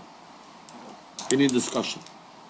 Council Chair, Yes, ma'am. so that we have it straight for the record, are we good with the motion as presented, or did you want to add that, what you said, Councilman Saab? I know it was in the last motion It's for already- it to it's already come in the get contract. you. It's already So in the you're all good contract, with but I that? want it on record also. To be in the record that these, the provisions added have to be upheld, and the contractor is to provide photos of every job he does. Okay, thank you. Thank you. All in favor, please state aye. Aye. Those opposed? The ayes have it. Next up is Park and Recreation Director Zaboznik. Council Chair. Parkland Park Lease Agreement. I move that the Dearborn Heights City Council approve the amendment to the lease agreement between the city and Wayne County Parkland Park located at 6500 Parkland Street, Dearborn Heights, Michigan. This amendment shall take effectively terminate the existing lease on the date approval by the Wayne County Commission as outlined in 9G. Support for discussion? Motion made by Councilman Saab, seconded by Councilman Ahmad. Any discussion? Council Chair? Yes. Councilman Saab, since you read it first, Councilman Ahmad, you got a second. Go ahead. I mean, I'm against ever giving back any property, whether to the county, to the state, or anybody. I mean, I can, Hold just a on. few points. Let Okay. him finish, please. Are you all set? I don't see why we would eliminate such a property that we have where you can have events and everything. I know it's costing a lot, but I'm pretty sure there's other ways we can manage it, maybe subcontract everything out instead of employees doing it. But I just don't see why we would give it back. I mean, it personally, it affects a lot of residents in our city and a lot of residents use it. I understand it's a county, it's gonna always remain a park, but it's something Dearborn Heights says it's theirs. Right. I mean, I'm really encouraged by everybody. One second, I'm so sorry. Are you all set? I'm all set. Okay, I'm gonna go to him next. I'm gonna give you the floor, because I know you're probably gonna have to, and so let them all speak it out so you can respond to I mean, everybody. it's okay, Council Chair, I think the same thing, just we need to know who brought this forward, was that you, or what's the reason behind it? I was told by the administration that we cannot afford the park. And do you have any numbers, like how much does it cost us? And I understand it's 83 acres that we have to take care of. Yes, I know it is a strain on our DPW department. I don't feel they have the proper equipment to mow that much acreage. When I did go to DPW, I asked them, what does it cost us a summer to maintain the park? And that number for their service to maintain the park in the summer was $28,000. To maintain the park? Yes. And do we know how much revenue the park brings in? Currently, it doesn't bring in almost any because it was locked most of the summer. So it really didn't put itself out there. If we could market the shelters and maintain the park properly, there's the potential that we could bring in maybe 15 to 20,000 in shelter rental. We do have a lot of competition with obviously the Heinz Drive parks that are nearby us, but with a little promotion, we could probably do something with that. You know, Council Chair. you know, if I may, Councilman, Go ahead. $28,000 is not a lot of money in losses for us to give it away. Correct. But what I can tell you is, I enjoyed the firefighters event in there the other day, and I don't know, maybe the soccer individuals can speak. When we go down, not on the football field and where they play soccer, when they go down to where the firefighters hosted their event, does anybody ever use that park for anything? The lower level? Yes. Obviously, our soccer teams use the lower level. And of course, the upper level is the soccer team and our football teams. They use it extensively. The large shelter up on the top needs some repair. You know, it needs, obviously some work on that. We don't get a lot of call for it. But I think just because nobody knows it's there. That's what it is. I just feel like nobody knows it's there. It's not that like nobody wants to use it. It's like in the middle of nowhere. And so I feel like we can actually do like a festive Halloween theme or a Christmas theme, and we can provide back to the community. And like, I don't know, I feel like Parkland Park could really be something, and I think it's something that we should hold on to before we're so ready to give it away. Well, I mean, as a parks person, I agree. I mean, you never want to give up a park. I kind of look at it the same way, our American Indians look at the land. I ask them if they would give away any land today. Probably not. So, we would like to do what I can, but if we don't have the money to maintain it and keep it up right now, it's not getting mowed properly. The sports teams I know are struggling, trying to have, events on it. Well, why don't we do this? I mean, look, $28,000 a year is not a lot of money. I don't think so. Why don't we ask the people that are using it, hey, we're allowing you guys to continue to use it, but there's going to be an annual fee of, how many people are part of your soccer program? Over 100. You tell me 100 people can't raise 10 grand? I'll leave that up to them. I can't speak for them. Then you can go over to the Raiders and say, come up with 10 grand, and guess what? The city will cover the other 10. I mean, we'll go 10, 10, 10. Everybody gets clean grass. Right. I know as recently as 2 to 3 weeks ago, the Raiders paid a company to come in and cut the lawn at the park. I heard. And we're told that they couldn't do it. So, there's some obstacles there. I mean, look, I think we need to just figure this out. I mean, as the park and recreation director, I know you're probably put on a tough spot, but we need to be able to provide for our residents, and I think we can come back and say, hey guys, like, the city doesn't want to get rid of it, but the city can't afford it. Let's all work together and figure out a solution. But leaving it looking like a dump, you think if Wayne County takes it, Wayne County's going to make it look any better? They're not. They're not going to make it look good at all, and it's just going to be a nuisance to our community. Council Chair. Councilman Constant, and then we'll go to Councilman Wanso. Yeah, that's a good point, because what'll happen is, so if we don't use it, I'm fairly certain that Wayne County might neglect it, and then we'll have, kids setting things on fire and the building being destroyed. I think you can actually involved in different organizations. We've rented that pavilion for years for different things. Right. And tried to contact Wayne County several times that at worst case scenario, could our team still use that park for free? They would not respond to me after several calls. So that would tell you, and I do not have any parks large enough to accommodate these teams at all. And before Hype was built, that's where all the soccer was played. And so there's still what they call the Boy Scout shelter. And I think the Dearborn Heights Soccer Club has a shed there for equipment, but that was vital to our program, to the soccer program. I coached Gary Miatke's son in soccer. Okay, Councilman Wentz, are you all set here, Councilman Constant? Yes. Councilman Wentz. What's the current, thank you, what's the current conditions of the lease as far as length of term? The lease? The lease, the current lease that we have is still in effect till December 17th, 2028. But we have 30-year renewals, and I think we have one or two more left. So at that point, we can make that decision if we want to, approve that lease for another 30 years. What's the cost of the lease? $1. Who maintains the restrooms?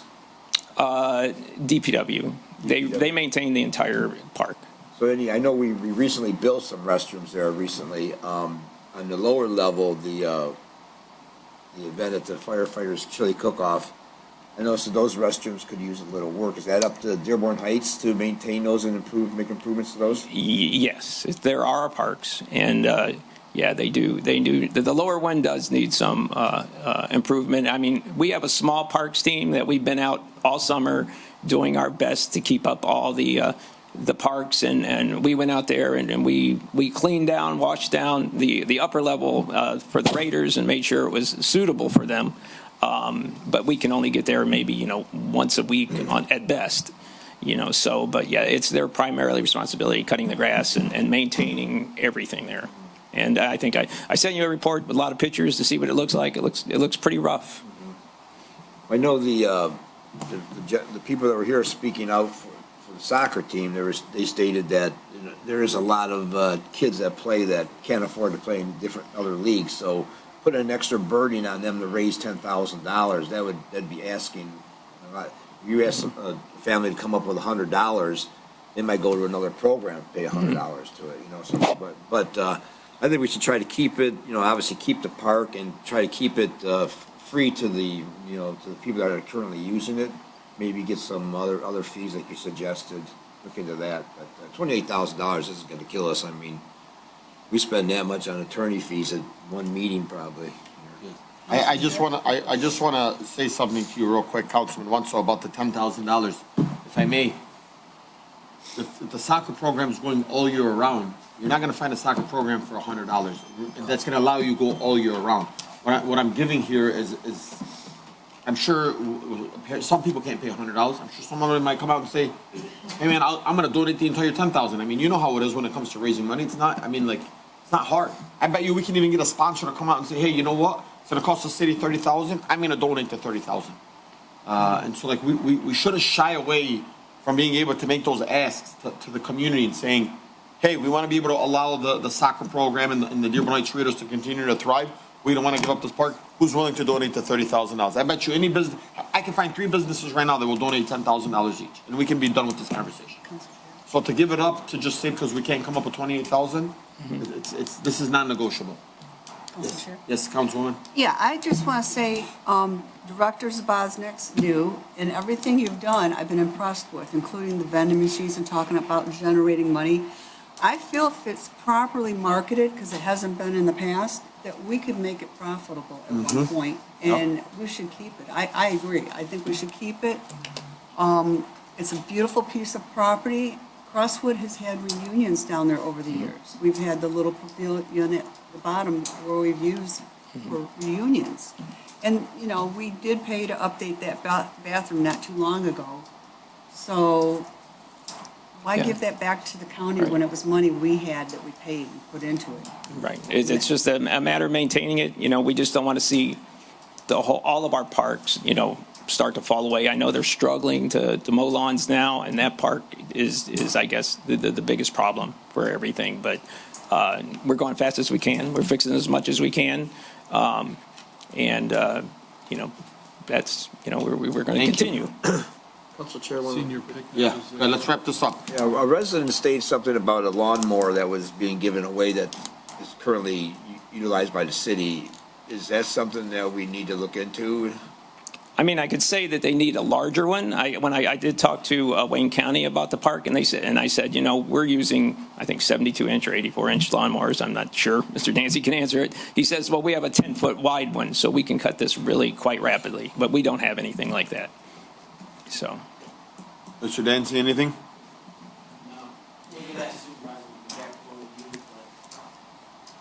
For us, I would assume for us. You want to speak at the podium, sir?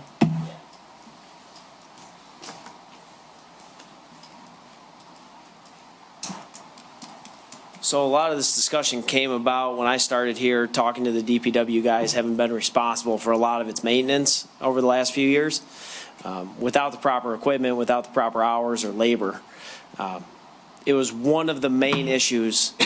We were coming to council with overtime budget issues, right? When I started here, why are all the overtime budgets out of whack, basically? Because we were having to mow everything a lot of times on overtime, right? And initially someone, overtime? Why would you mow on overtime? Because the workload is just so high with the equipment that we have. For the city to purchase probably a 10-foot mower, I don't know if it would be feasible to do. I mean, we could. If anybody can find building maintenance capital outlay, I'm open to suggestions. Any idea how much is that for the 10-foot? No, we could look into it. I mean, we get a price for it, but to go get a price with no money, it's like window shopping for. Mr. Dancy, let's just get a price. Yeah, that's fine. Thank you. Council Chair, what about the one the gentleman referred to, a 15-foot cutter that? So we had the mechanics at least work on an old batwing mower that can trailer behind a tractor that I think we took out and used and tried to use it around some of the little bit larger areas around the city. To my knowledge, we have not given it to the golf course. Right now it's at our DPW shop, making sure it's still operating properly. I think one of our main issues is just making sure that we have somebody very familiar with it to go out and utilize it. Because right now with our number of laborers in the union, you'd have to have an equipment operator out there operating it. And our building maintenance department has one equipment operator that tends to be fixing roof leaks or other issues. So there's union issues involved with some of the maintenance behind this that at any point, if you want to come down and talk during the day, I think would be better served for conversations with a little bit more data around. Director. One second, are you all set here? Yes, thank you. Director, so the park is 83 acres, and for sure it's not all grass. So any idea how much grass are we mowing there? No. Well, I could find out for you. I mean, the guys that mow it and that have been here for quite a while, I think the two supervisors would probably be able to give us a better And are we exact figure. Are we using the whole park for are we using the whole park? It's 83 acres. That's a lot of acreage. When I started here, the exact words from some of the supervisors were, this whole area floods up over the pavilions and my guys have to go pull all the picnic tables out of the river.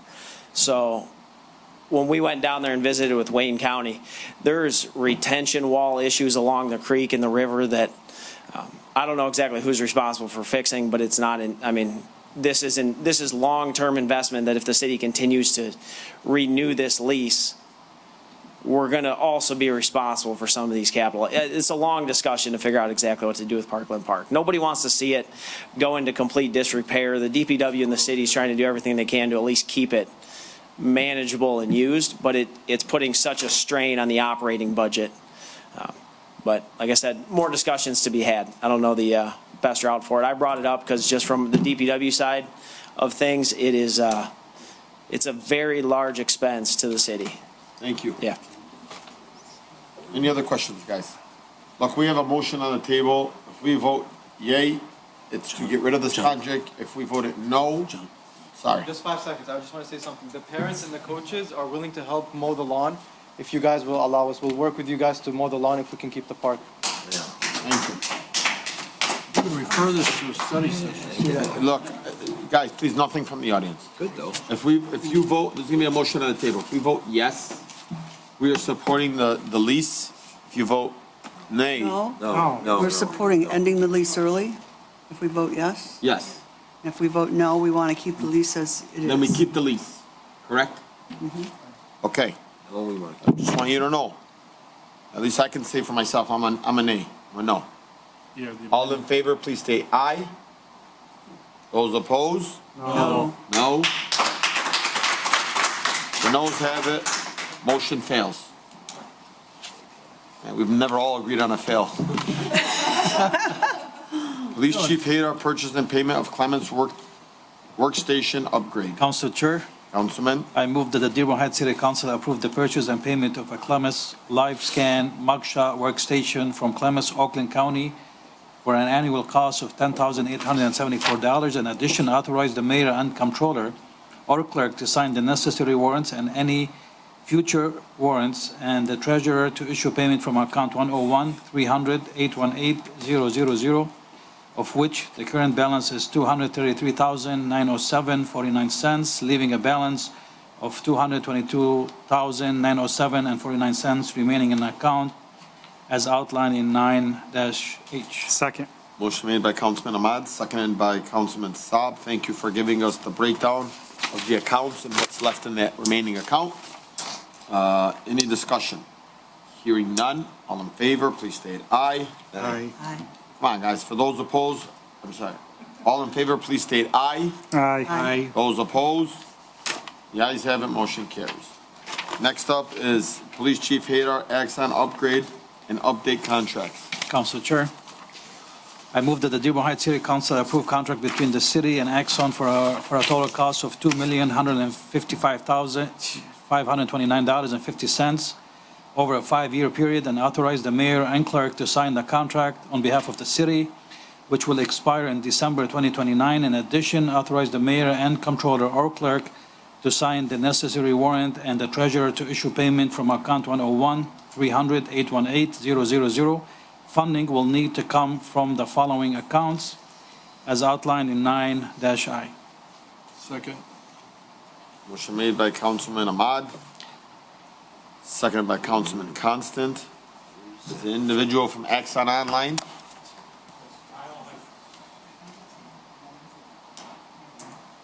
Captain, can you please step up? I'll take a large one of those shirts. Medium. It's Kyle Heights. I am online, yes. Kyle, thank you so much for joining us. I know that I wasn't actually here for any of the discussion of the last one.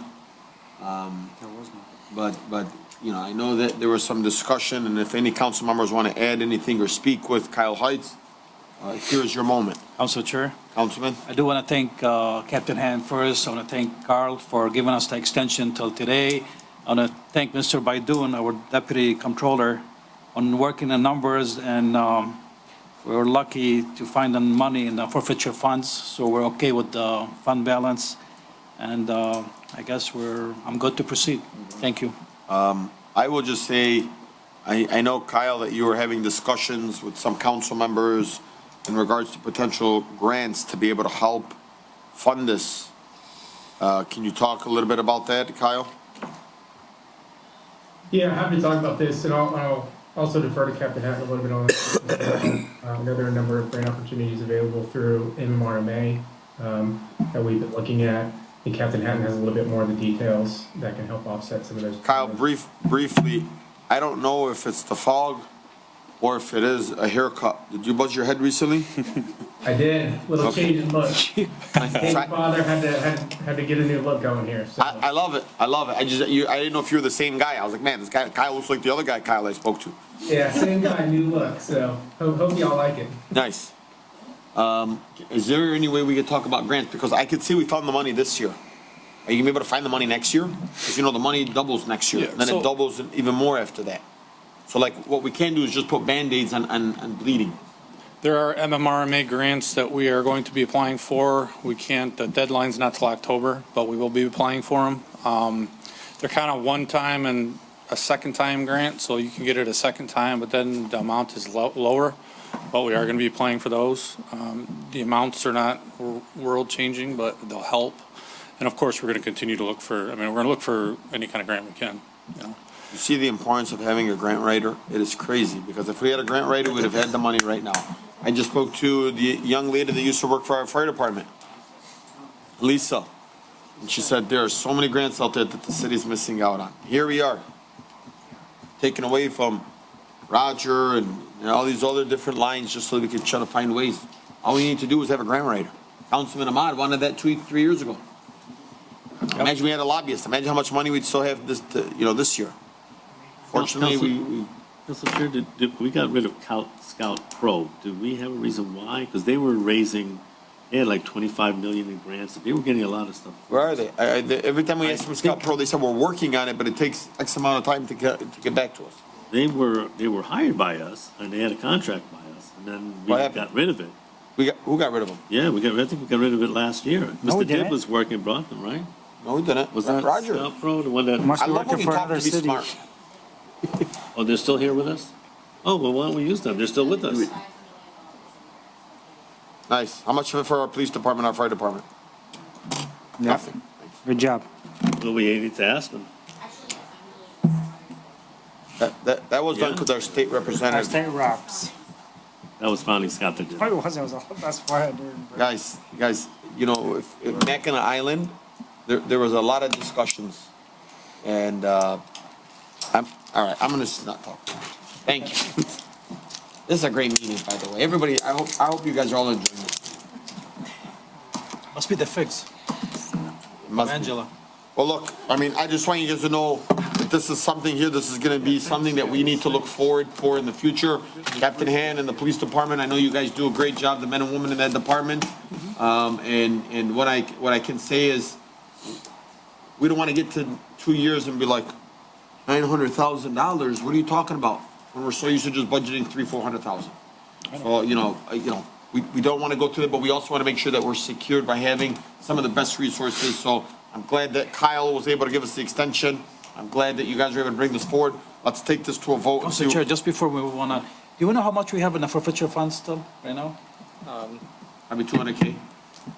So we have about 1.15 after expenses, and then this contract is going to be exhausting the current balance of the forfeiture funds. However, each year you should be receiving about 100 to 200,000 in revenue, so it replenishes some I'm of sorry, it. say that again. How much we have right now? We have 1.15, so 1,150,000. So we're using the forfeiture funds for other stuff too? Minimally. So Because you said we're gonna. we just purchased the vehicles, the 10 vehicles. This contract is going to be reducing it to pretty much zero of the current balance. However, that's over the 5-year period, which we also get revenues. So you'll get 100, 200,000 of revenues. So after 5 years, you're going to be looking at about a forfeiture fund balance if you don't spend anything else on anything else, about 500 to 750,000. So Mr. Baidoon, just to get this straight. Yes. So we're gonna be using 273,000 by This December year. 2025. Once we use it, that account will be to zero? No, that account will be down to about 850,000. Okay. So you're saying by the time we use the 1.2 million? What I'm trying to say is for the 5-year period, you're going to be exhausting the current forfeiture balance. Yeah, but I mean. That's 5 years down That's the 5 line. years. That's I what mean, I'm trying to they're tell you. gonna- Okay. But you're anticipating revenues each year. The reason for this is that this year it doesn't hit general fund, and that allows us next year to budget and say, okay, because we have this expense, we can say, okay, we can. You know how forfeiture fund works, right? Yeah, You know how we get that money every year? from the drug enforcement. Hang on, please. Yes. We need to have somebody in the DEA, which we don't have. Hang on, guys. Please, guys, point of order, Point of guys. order. Come on. Hang on. You have to have somebody in the DEA and you have to have somebody in the narcotics program. And if we're not having anybody in these departments be able to forfeiture some of these things or seize these things, you're not gonna have any forfeiture funds. So this $200,000 that annually comes in could be from a potential raid or a federal forfeiture fund that was given back to us. Is that correct, Captain? So you still Well, the biggest difference now is that the money gets held up through the courts because they have to determine, it's just it takes a lot longer to get the money. But we do anticipate, but we have no control over that. It gets held up a lot more because. Well, we would see a lot more money in these forfeiture funds had we had these type of different avenues of the DEA or narcotics. Sure. We have a task force officer, we do have a task force officer now. Right now? Yeah. Yes. That's what I was. Thank No, you we for have, your we service. have two, we have a DEA and then we have a local task force officer. Thank you. Yeah. All right, guys, we got a motion on the table here. Any other discussion? Hearing none, all in favor, please state aye. Aye. Those opposed? The ayes have it. Kyle, thank you so much. Captain Hand, to the police department. Thank you guys for this great work.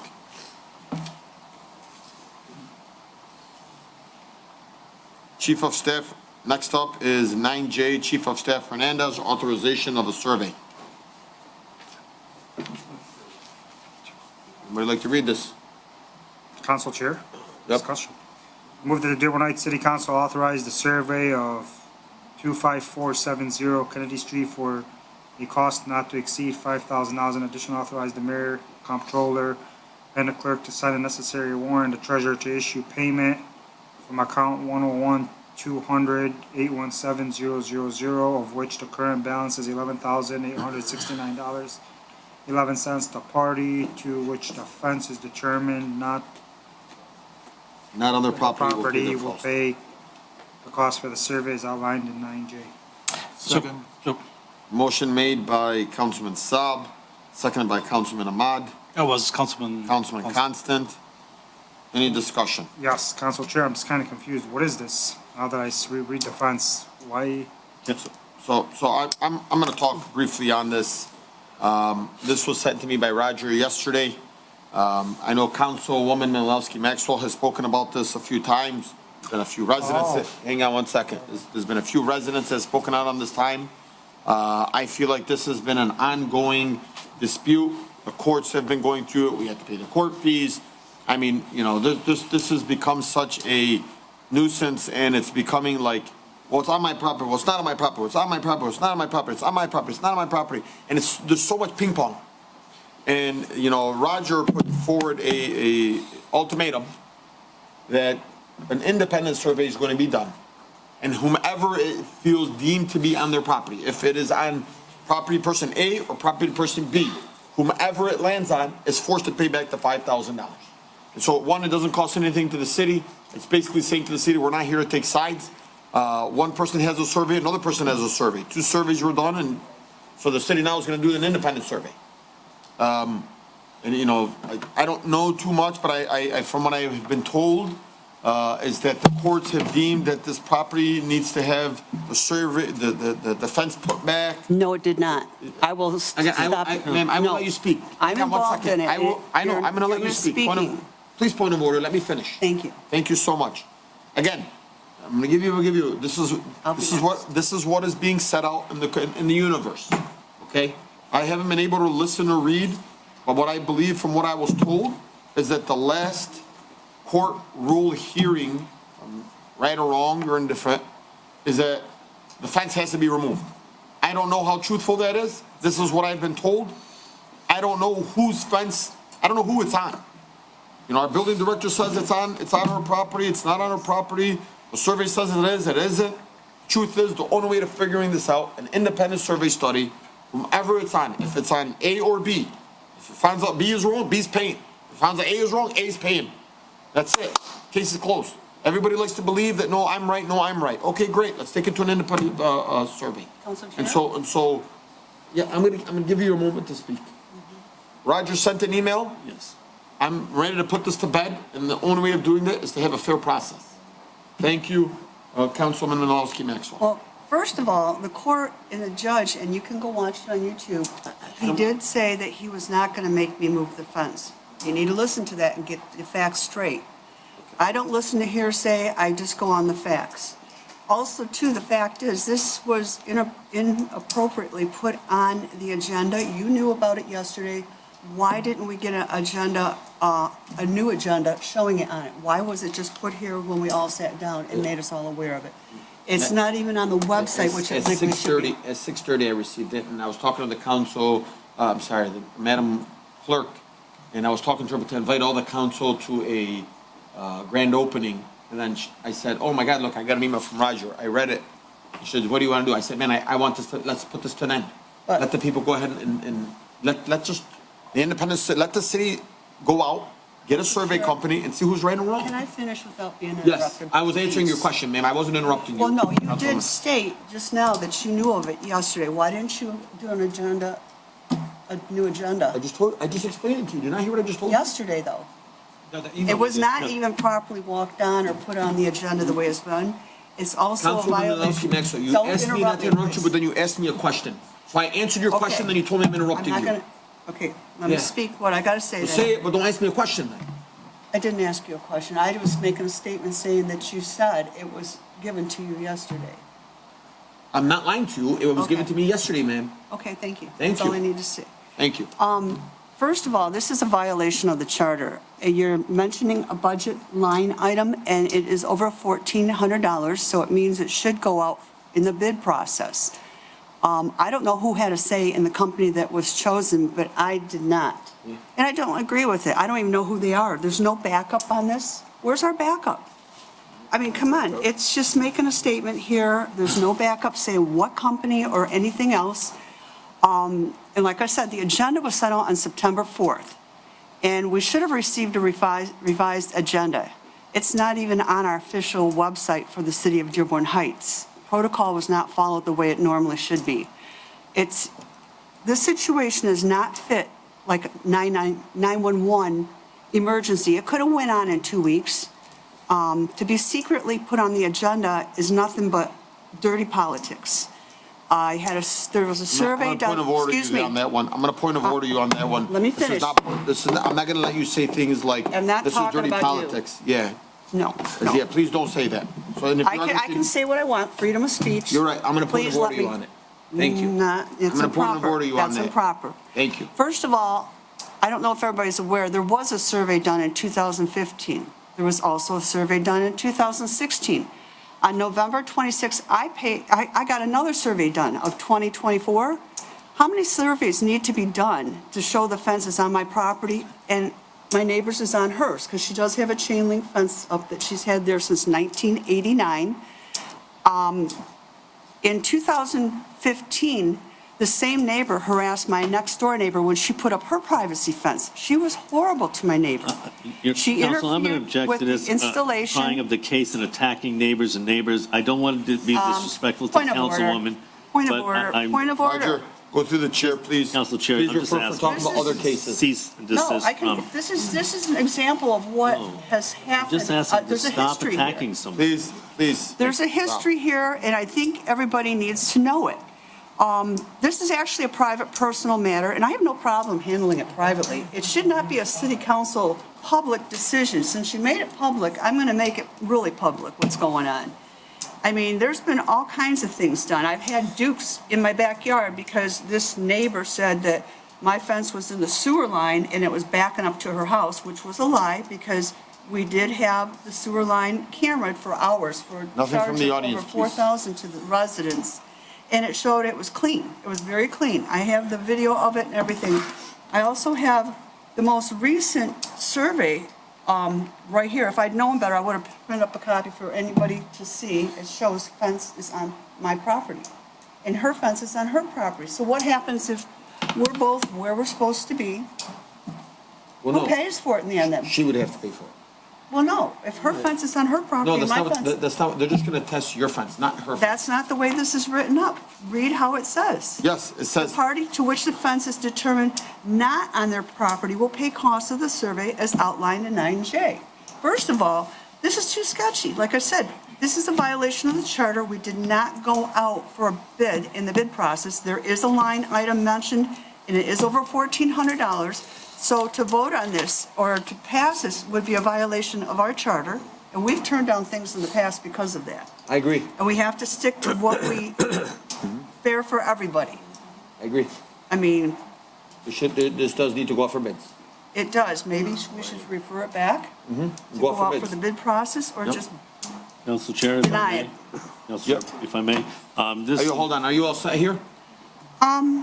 Yeah, I may want to, go ahead. Yeah. I will call on you next if you want to speak again. I'm not, but I'm asking you, are you all set here? I'm all set for me. Thank you. I want to just respond that when you say things that are political, I hope to God you don't think that you can FOIA my emails. Hang on one second. FOIA my emails. Okay. I received this email from Roger last night. I was having a conversation at 6:33 PM with Madam Clerk. I just happened to just pull up when I was speaking Right. to you, so I'm sorry that I called you after hours, Madam Clerk. But it was just to say that there is a grand opening taking place on Friday. can you please invite all the council and all the elected officials that represent the city of Dearborn Heights and police chief, fire chief, and other directors? And I said, hey, I got this email from Roger. What's this about? He said, this is about a fence. I said, man, I'm just getting so sick and tired of the fence. Let's just put this fence thing over. Let's get it surveyed. And whoever it's on their property, let them pay. I'm tired of the back and forth, the bickering, the yelling, the fighting. You know, Well, and again, it- hang it's- on 1 second, please. I didn't interrupt you. I know. You know, you talk to party A, it's on my property. Talk to party B, no, it's on my property. And, you know, I got a survey from party B. I got a survey from party A. Everybody's fighting. Everybody's going to court. The city's stuck in the middle. Roger, I'm gonna go ahead and let you speak. Thank you, Council Chair. I think when Councilwoman Marialski got the temporary permit, it was on basically one sheet of paper. A resident came forward and produced a certified survey in June of 2024. Letters were then sent out to Councilwoman Malinowski to produce proof that the fence is on her property. That was not done. In September, then an ordinance violation was issued because we did not have a counter survey from Councilwoman Malinowski showing that the fence was on her property, and a citizen was complaining. So the ordinance was issued. In November, we received a second survey from Councilwoman Malinowski, but the ordinance had already been issued. Councilwoman Malinowski was found in violation of the ordinance. The fence is on a temporary permit. Notice was sent to her over a month and a half ago to get a survey out, do a quiet title action in circuit court where it can be proven that that fence is actually on her property. That was not done. That is done right The here. buildings department is in a position now that they have a temporary fence permit that has to be revoked and the fence will have to come down. So the solution, I checked around to see what companies, without either one, the other party also not filing a quiet title action, I sent all the backup documentation last week, Wednesday, to Councilwoman Malinowski. I received no response. I asked if this is not appropriate or this company is not proper, you have an objection, please let me know. I sent it to the other side as well. I got no objections, so I put it on the council agenda so we can make the decision. I think it's $2,900 actually to do with the backup materials to do the survey. Whichever way, I don't know which way the survey is going to go. It may come out with Councilwoman Malinowski, and the way that it's worded is that the other party that raised the objection will have to pay for it, to reimburse the city. If the survey shows Councilwoman Malinowski, she's going to likely have to take down her fence and reimburse the city. But there's no issue, and it's a legal issue action. That's why we wouldn't go out for necessarily a bid on this. But if you have an objection, I gave plenty of time to respond, and I Hold said, on. please respond. When did you send her an email? Last Wednesday, with the backup materials and the contract that the company provided. Did you get those? And I sent it, I had trouble getting in my email. And I do if I sent it to the wrong email, I did talk to your attorney, Joe Kadaf. I went through it with him. He thought it was an excellent idea. That's as much as I can do. I'm not trying to railroad anybody. I'm just trying to be a fair resolution. Either one of you could have gone to circuit court, filed a quiet title action, and we wouldn't have to deal with this now. Because no one's taken a step in a year and a half, we've had to take the initiative, the council, the administration, to resolve this issue because the fence is going to have to come down if you can't get a final permit, and we cannot issue a final permit without a determination as to who owns that land where the fence is. Okay. That's where we're backed up. So this is a way of helping everybody. Council Chair? So Hang on 1 second. Are you all set? I am set. Like I said, how many surveys do I need to give to you? I mean, there's been 3 done. On June 24th, you're correct, you did send a letter. There was like a 5-month wait list for survey companies. I think you were aware of that. You can't just call and have a survey done tomorrow. I was pretty confident when I put that fence up, I knew exactly where my property lines were because it was not the first survey, it was not the second, it was the third. And now at this point, my survey is the most recent one out of anybody's. So it's the most accurate as far as I'm concerned. Let me ask you a question, What? Roger. I'm not Does done. party- Okay. No. I didn't get a copy of those two surveys you mentioned. If Buildings Department had gotten it, they wouldn't have issued the violation. But So I if you couldn't had get two- the survey until after the violation was No, written. It was the on a wait violation was written in list. September. I know, of the survey was 2024. done November 26th. No, That's no, a you suit. just said that there were two surveys done, 2015, 2017. If those had been provided to the Buildings Department, then we could have known what to do. They were not, and they still have not been produced, by the way. So if you did a survey November after the ordinance ticket is issued, and there's questions about your survey company, you're questioning her survey company, this is a neutral, it's the largest in the state that does it. They're a neutral party. I asked anyone to have objections, please let us know. I don't feel I had a fair enough time to respond to that, because I have consulted counsel, and they will be in touch. I was not given a fair amount of time to respond. I spoke to your don't- counsel as of this morning, and they had no objection. They thought it was a great idea. But if you got somebody else that's your counsel, please let me know. Yes. I'm trying to be as fair as possible. Okay, then we Trying need to put this on the next agenda or turn it down at this Well, point. you can There also is go to court also- and file Okay. a quiet title action and have it determined, and that's okay. Then everything freezes until the circuit court makes the determination. And should have been done a year ago, but it hasn't been. So this is a speedy way of At this resolving it. point, I'm more than confident, I know the fence is on my property. The building department does have a survey that was done in 2016. I don't know if they were able to locate it. That's what I was told. No one found anything else. Rick was But told if you- about it. What was the name of the company you said? The survey company? Semtech, I think. And how come it's not on the agenda? I mean, where's the backup? I did send a backup with it. I gave it to you, by the way, Councilwoman. No, and I no, sent it to no, no. Council Everybody Chair. here needs to have that backup, because we're all as a body It was looking all at sent, this. I know, I thought it was put back on with the agenda, with the items, because they were with the email. But you know what? I don't agree with Semtech. I'm getting back to you now. Okay, then you go forward and you go give the reasons why you don't agree to Semtech.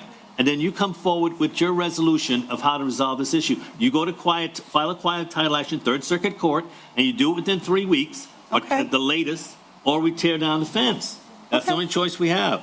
Well, you can't tear Right? down the fence without a court order, and you have none. We don't need a court order because you don't have a permit to You know how build the many fence. people in my It's not neighborhood don't have finalized. permits for my fence, including this person complaining? Okay, this is, This lady did not pull a permit Point of for order, please her. don't start using I names. can use names because the Please, address point is of order, here. please stop using names. Okay, first of all, this person who is complaining put up a chain link fence around 1989. They did not pull a permit. Why is not anybody going after them? They also put in sidewalk in front of their house without a permit, and it is noted on their account. So why are you after me? It's some kind of witch hunt, a political witch hunt. That's all it is. Councilwoman, I And I'm like not you gonna tolerate tremendously. I respect you tremendously. I don't know that information of anything, what happened. It's I was not available. here at the time. It's available in the system. But- Look it up. Okay. Thank you. Council Chair? Yes, sir, Council Council. Thank you. Regardless of how this works out, I don't think city council has the authority, sounds like a legal matter, to make a resident pay something. I mean, we can't make a resident pay order a survey and then make a resident pay for it if, whoever's at fault. I don't think we have that. That's a legal issue. So we don't have the authority to vote yes on something like that. Councilman, we're voting on the issue of what's involved is No, we're determining whether a final permit will be issued. It's in limbo now. That's our buildings department. They can't issue a final permit until the land issue is resolved. And as long as we keep this up, we have residents complaining that have equal rights as this councilwoman to speak their piece. And they're saying, no, this is my property. You're taking my property. You're a councilwoman. You're exercising your political powers to take property away from me and my rights. That's what I'm facing. I've been attacked on Facebook. I've been attacked by congressmen about this issue. So I'm trying to say, let's resolve it fairly. If you're right, then the other person has to pay for it. But this is now a legal issue because we have a permit that's in limbo that has to be resolved. I just have a question for Gary, if I may. Well, I have a quick response. I have a conflict in this situation. One, Well, I'm not asking you to involve with that. I'm asking you about Councilman Wenzel saying that it's illegal for us to charge a resident. I think I can answer that question without getting into the conflict. Correct. And I would say it is not. Okay, so it's not illegal. No, it is not legal. In other words, both both of these individuals, I can't be compelled by a motion of the city council to pay. I mean, neither one can. I think I can answer that, but I do want to make sure it's clear, and I've said this both to Councilwoman Malinowski Maxwell as well as her neighbor, that I have a conflict of interest in this situation. And I can't address this. I think I can address this issue raised by Councilman Wenzel.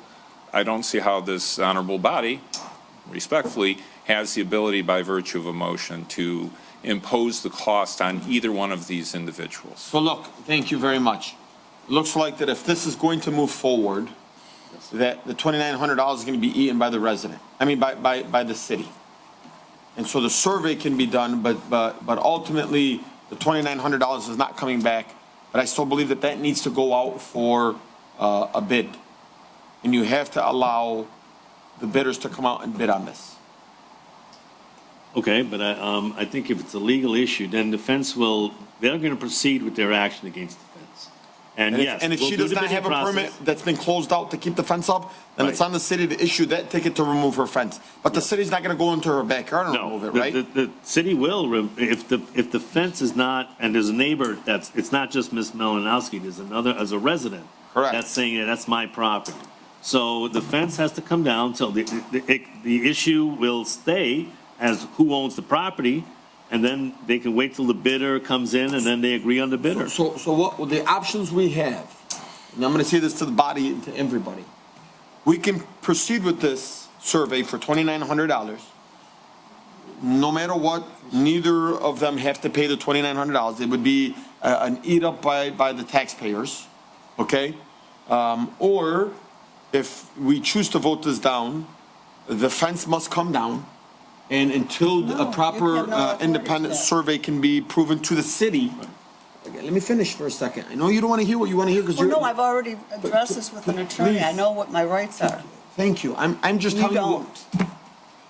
Man, you have asked me 3 times not to interrupt you and I've sat quiet.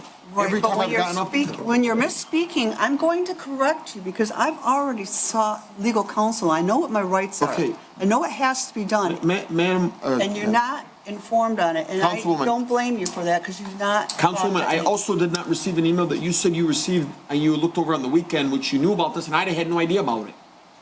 I didn't expect it to be walked on. Yeah. It should have been on the agenda in 2 more weeks if it was going to be on the agenda. So, There's but no I know, but reason to we're having block this the time. discussion and you've interrupted me at least 5 times and I'm respectfully asking And you. you also interrupted me. So let's just agree to disagree. Okay, Council Chair.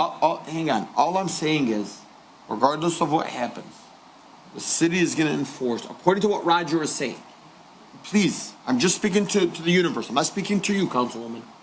According to what Roger is saying, whether we approve this or not, your fence is gonna have to be taken down until you can get some type of legal documentation saying that is your, property. And that's all I'm putting out to the universe. Whether you like to hear it or not, the city is saying you don't have a finalized contract. I'm gonna go ahead and go over to Mariana. I don't know, but your neighbor's also saying she's got one. Yeah, and when was hers done? We don't know. Council Chair. How old it is. I'm sorry. I just wanted to offer another consideration, which is that because it's not a public improvement, you don't necessarily have to go out for the full public bid that would last about 3 weeks. You can get 3 quotes, which is what I was expecting to do. That's why the amount is $5,000 rather than the estimate that we received of Okay, that sounds good. $2,900. So once we receive over 3 quotes, we can share that with the council and choose whatever company is most appropriate for the task. Sure. Yeah, Councilman I'm just Cox. going to say, they can, the lowest bidder or lowest amount or agreed upon by the parties. Hopefully, the parties can agree and say, okay, we're going to have Acme Survey Company do the survey. And Council, if either party files a quiet title action, it stops everything that we can do. Everything is on hold until the circuit court makes the determination. The city's had hundreds of these over the years. When I first got on council, Dan Paleko asked me to settle it was awful. It was, Okay, well, right now we have a motion on the table, and Councilman Saab, motion made by Councilman Saab, seconded by Councilman Ahmad. So, Councilman Constant. I'm sorry, Councilman Constant. Council Chair, so we have to amend it because you cannot legally charge either one of us. Correct. Would you like to amend your motion Motion, so that nobody's being charged? so nobody's being charged. And so that an independent survey is being done, That an- and it's an expense on the city. And an independent survey is being done at expense on the You city have to when go out for three bids. bids, or get three bids. And bring it back for Yeah, three approval. quotes. And then bring it back at that time Yes. for Yes. approval. Yep, and so it's not costing you anything, and if your fence is on your line, your fence is on your line, you don't have to touch it, and this will close out your contract, this will close out your, That's what happened in Woodhaven. The let- judge did say, if you listen to the YouTube, it's a By the way, YouTube. I'm not gonna listen to the YouTube, I'm so sorry, guys, like, this is not my problem. But you're speaking upon it, and I want you to be educated in how you speak on it Yeah. and knowing what exactly the judge said. Send me that, can you send me that clip? I can. Will you send me that clip. I will. Thank you. All right, so he amended his motion, Councilman Constant, do you second that? Yes. Okay, so Roger, just for full clarification, there's a motion on the table by Councilman Saab, seconded by Councilman Constant, to not charge either party because it is illegal to charge either party. Not illegal, but it's. I don't agree with it, but I Okay, understand what you're saying. let's just go by that, okay? Yes. And, the motion stands here that this is gonna be on the taxpayer, okay? Line out. We're gonna take that line out. Then, so And, then it's on the but you city. have to get a quote, and it has to, that company has to come back before us with their contract. Okay? And I don't have to say it, but I know Councilwoman Maxwell will recuse herself from it. Will you please recuse yourself from this, vote? No, I'm not gonna. You have to. recuse I don't yourself. have to do There's anything. monetary money. Well, I'm just asking, does there have to be a recuse, yes or no? Not Yes. the final one. Yes, there's a conflict of interest, and Gary's not the only, I'm just asking for a second opinion, I'm just A getting a second opinion is fine. Thank you. I think I I can just- address this again. I have to be very careful because of potential conflict, but if the councilwoman's considered to have a pecuniary interest in this matter, then she would have to recuse herself. And that's all I want to end up saying under the circumstances. Okay, so Councilwoman, please recuse your vote. I'm not gonna. Okay, I'm gonna still vote. thank you. Okay. Council Chair? Yes, sir. One more quick question. I mean, isn't this a legal issue in the end? I mean, why is city council getting involved with a personal legal issue? Councilman, it's because Roger has told us, I want you to hear this out, you ready? Roger has told us that the councilwoman put up a fence and has not closed out her permit. So she pulled a permit to put up a fence. He sent her whatever emails that he sent her. The building department has told her, you have not closed out your permit, we are asking you to remove your fence. A resident is coming back and saying, that fence is on my property, here is my survey. The other person, neighbor says, well, no, I just got a survey and I've had two others, hasn't given any to the city. The city is now saying, take down the fence. They're going to court, according to one party, the judge didn't say take down the fence. Going to the other party, the judge did say take down the fence. I haven't seen a recording. I don't know whose word to stand here. Council's not getting involved. Council's approving to saying, get an independent study so that this can be put to rest. Right? I know this is a very tough situation. It's a very tough situation for every council member. One to a colleague and two to a resident. Right? But the reality is this. Both parties believe they're right. And we don't know that, we don't indefinitely know that answer. And so it's like, are we going to do the right thing by saying, keep going to court? They've been to court. They've been to court 3 times. And there's still a permit that's not being closed.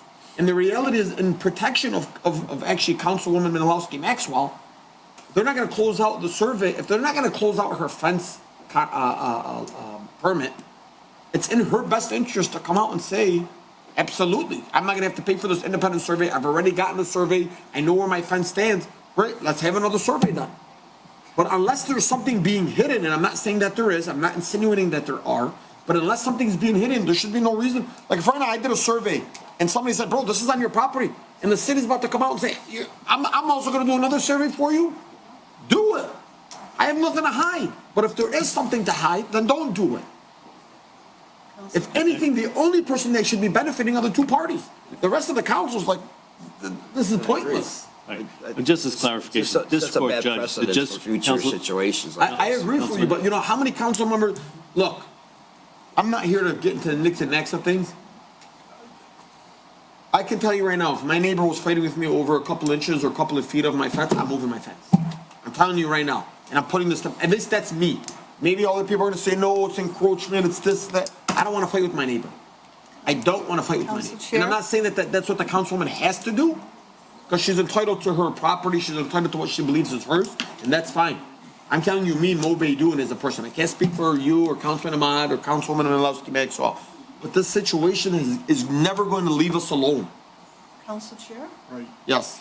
You know, like I said, my neighbor installed a chain link fence in 1989. Ever since then, me and the previous owners of my property have been taking care of that grass. Not once have they come over and trimmed the grass on the other side if they truly believe that was their property. That doesn't make it your property. There are laws in Michigan Yeah, there are after laws. 15 years that does protect you with that. I'm just going to clarify, Council Chair, that the judge found they're in violation of the ordinance, but it does not determine, the property rights or fence coming down. Okay. That's not what they're asked to do. However, there's a circuit court that will make that decision. It's not been utilized by the councilwoman or the other party.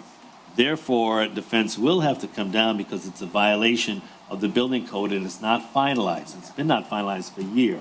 So this is a way of resolving it. But if you believe that this is your,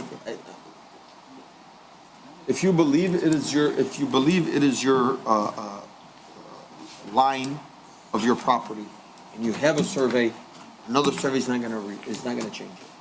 I know.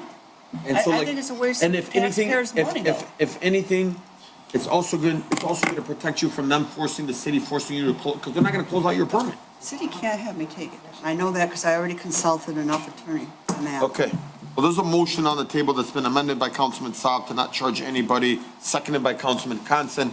Any other discussion? Council Chair? Yes, Did you Council- want Madam to, Clerk. did you want included in the motion, in addition for administration to go out for 3 quotes and to bring that back to council? Yes. And it have to be licensed, obviously.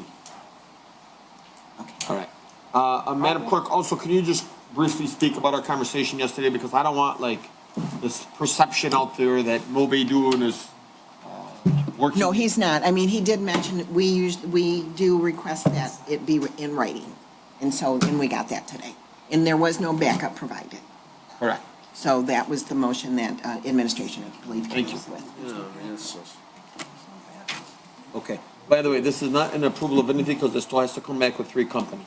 So this is simply saying to approve this, get a quote from 3 different companies and come back and bring that to the council. Council Chair? Yeah. I mean, figure if we go and get 3 bids and there's the cheapest one, and what if one of the parties said, no, I don't agree with that company, what happens next? That's it. It's gonna be done based on what that comes back. Who's gonna decide which company we're gonna go with? The cheapest one. Okay. All in favor, please state aye. Aye. Those opposed? No. Madam Clerk, please take roll call. Okay, Denise Malinowski Maxwell. Nope. Hassan Saab. Yes. Hassan Ahmad. Yes. Robert Constant. Yes. Tom Wenzel. No. Mo Beydoun. Yes. Motion carries 4-2. Thank you. There's one more that we have here. 9K. Council, stop. Kenmore and Docks Theater at a stop sign by Councilman Saab. Council Chair, Councilman Saab. I move that the Dearborn Heights City Council approve a traffic device at Kenmore and Dockstader Street, eastbound and westbound stop signs be added to the intersection, as it currently only has a one-way stop sign. Support. And to make sure that this becomes a 4-way stop sign. Can you add that? Correct, for it to become a 4-way stop sign ASAP. Okay, Director Dancy? All right.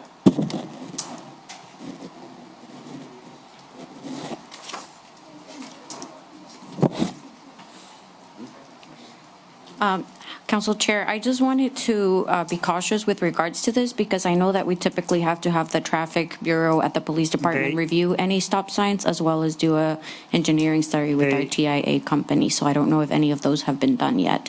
Typically, this come from police department. I would suggest waiting until they finish all of their reviews.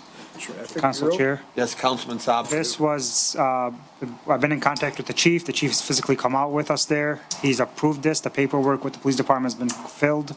It's just I didn't want to wait for another 2 weeks for them to add it. So the chief sent an email today, go out, put it on the agenda and approve it. The paperwork is ready to be sent to DPW. Thank you. Thank you. All in favor, please state aye. Well, motion made by Councilman Saab, seconded by Councilman Ahmad.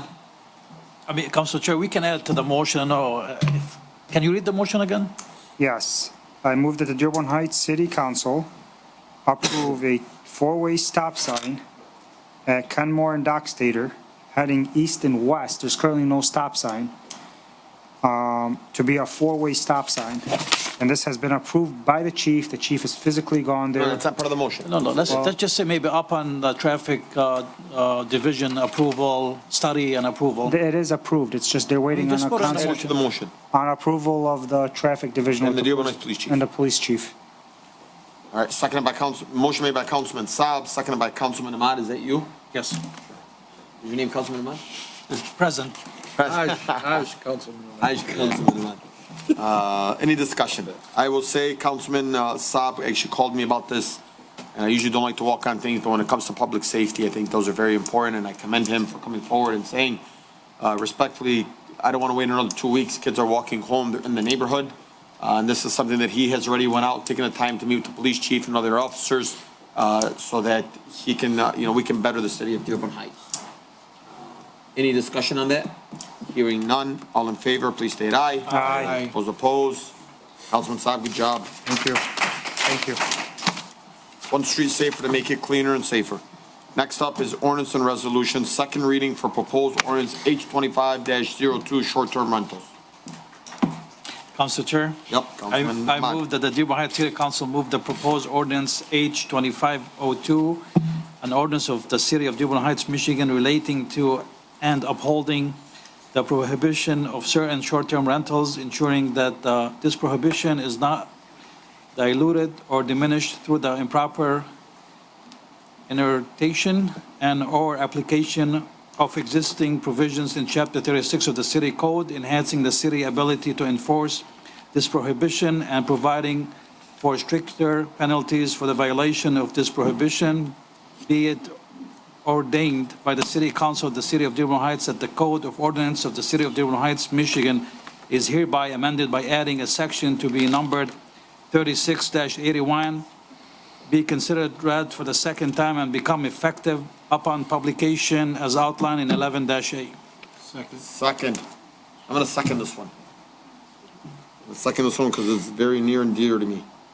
Motion made by Councilman Ahmad, seconded by Mo Baidoon. Any discussion? Council Chair. Council Yep. Chair. Councilman Wenzel first, I'll go second, then Raji will go third. Just a short. This is a good ordinance, but I don't think we should pass it until we get a ordinance officer hired specifically to enforce rental property and short-term rentals. I mean, this isn't worth the paper it's printed on unless you can enforce it. I mean, you could have $1 million fine or a $10 fine. It doesn't mean anything unless you can enforce it. And right now, we can't enforce, and we had people speaking here about the blight issues, grass. And we're gonna come up, is this just throwing people a bone, say, hey, Angela, we got this ordinance now, so what's the big deal? No one's gonna enforce it?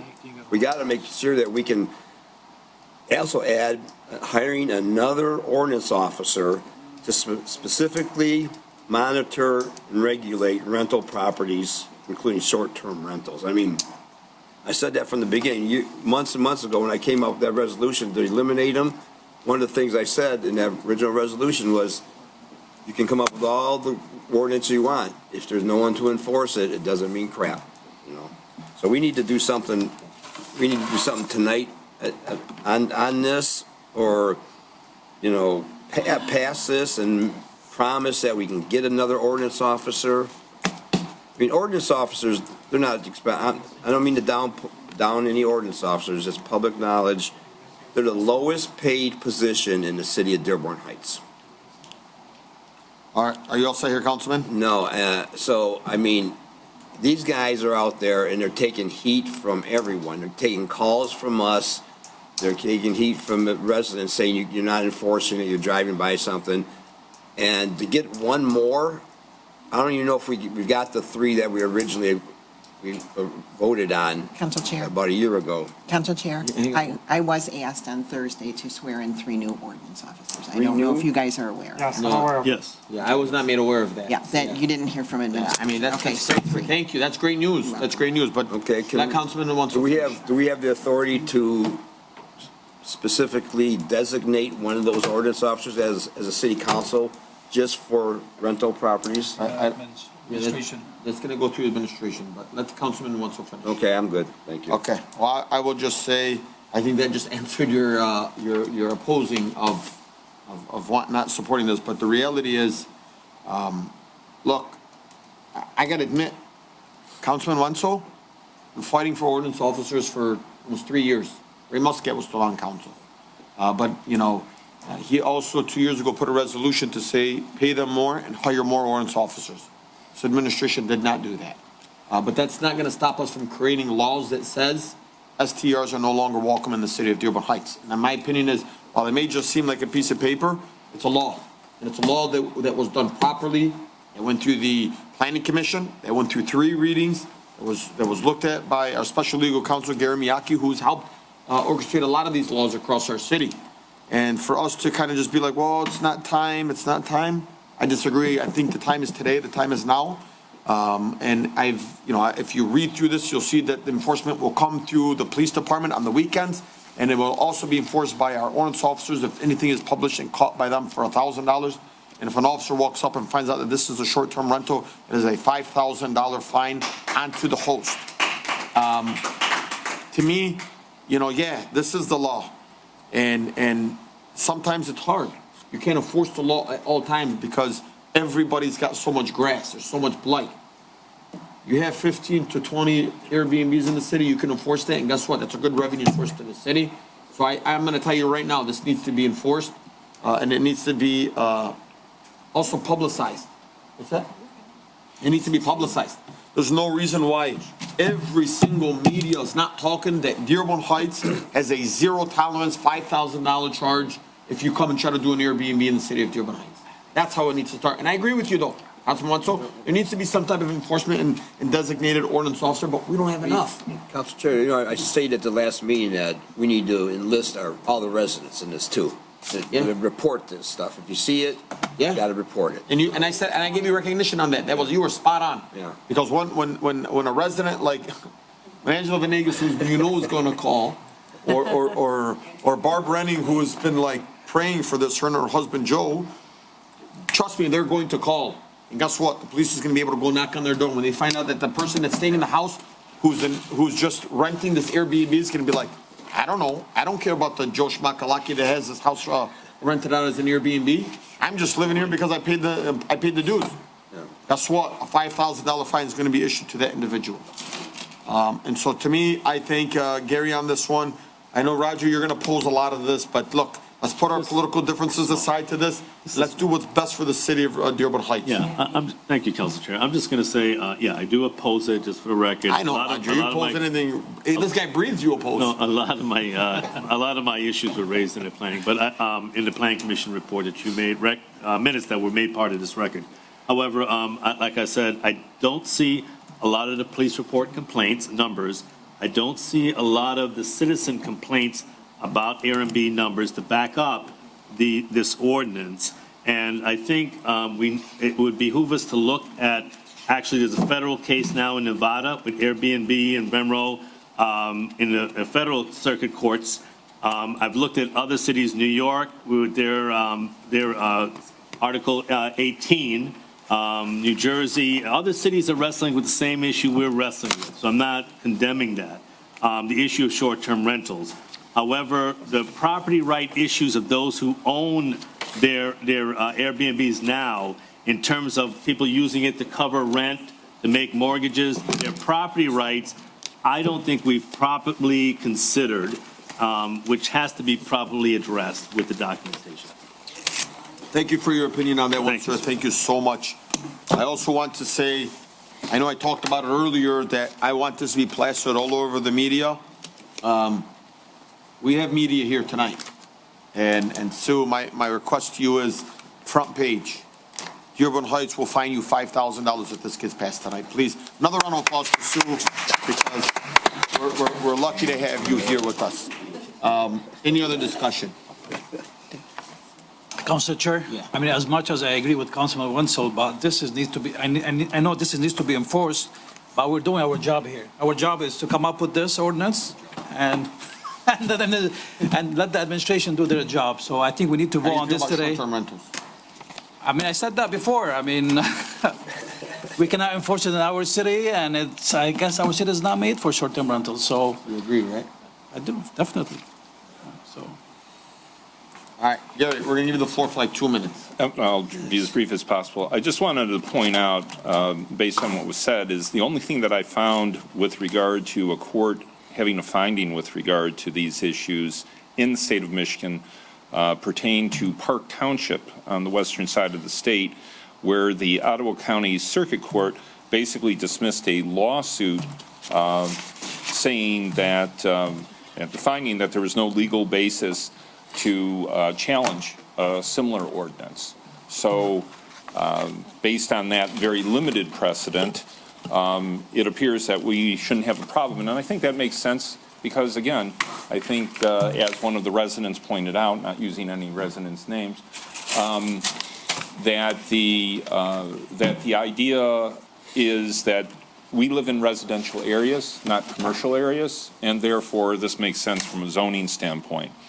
The changes that I made reflected the changes with regard to the amount of the fine, both for marketing as well as for either running an Airbnb or not a short-term rental business or leasing property as a short-term rental, contrary to the ordinance.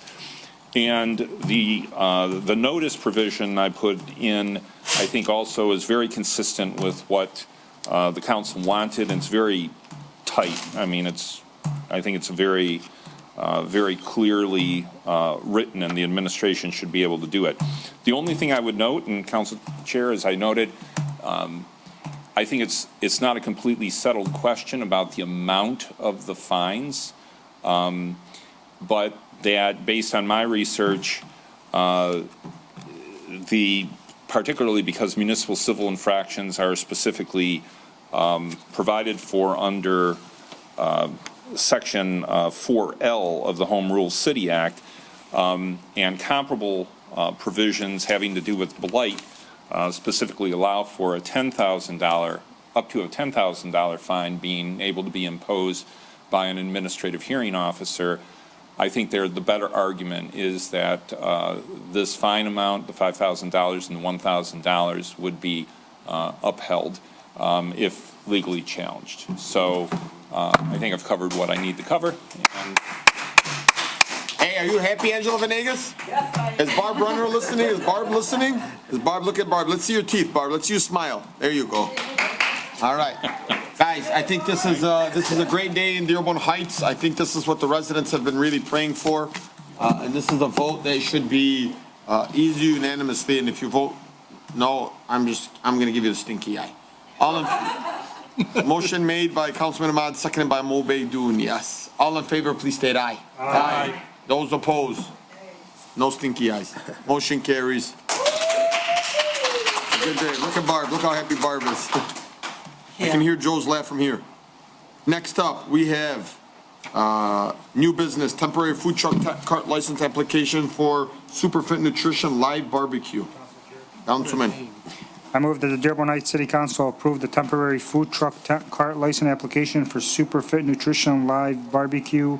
Is on line 13A. Support. A motion by Councilman Saab, seconded by Councilman Constant. Any discussion? I see none. All in favor, please say aye. Aye. Any opposed?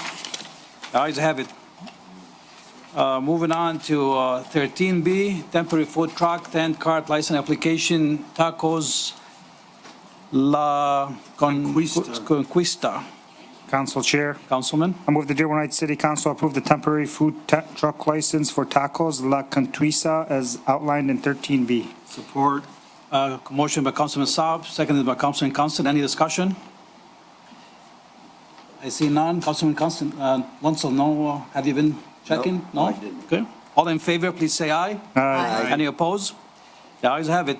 Moving on to 13C, business license renewal, Anthony's All Car and Truck Sales LLC. Council Chair, Councilman, I move that the Dearborn Heights City Council approve the business license renewal for Anthony's All Care and Truck Sales LLC at 20032 Van Born as outlined in 13C.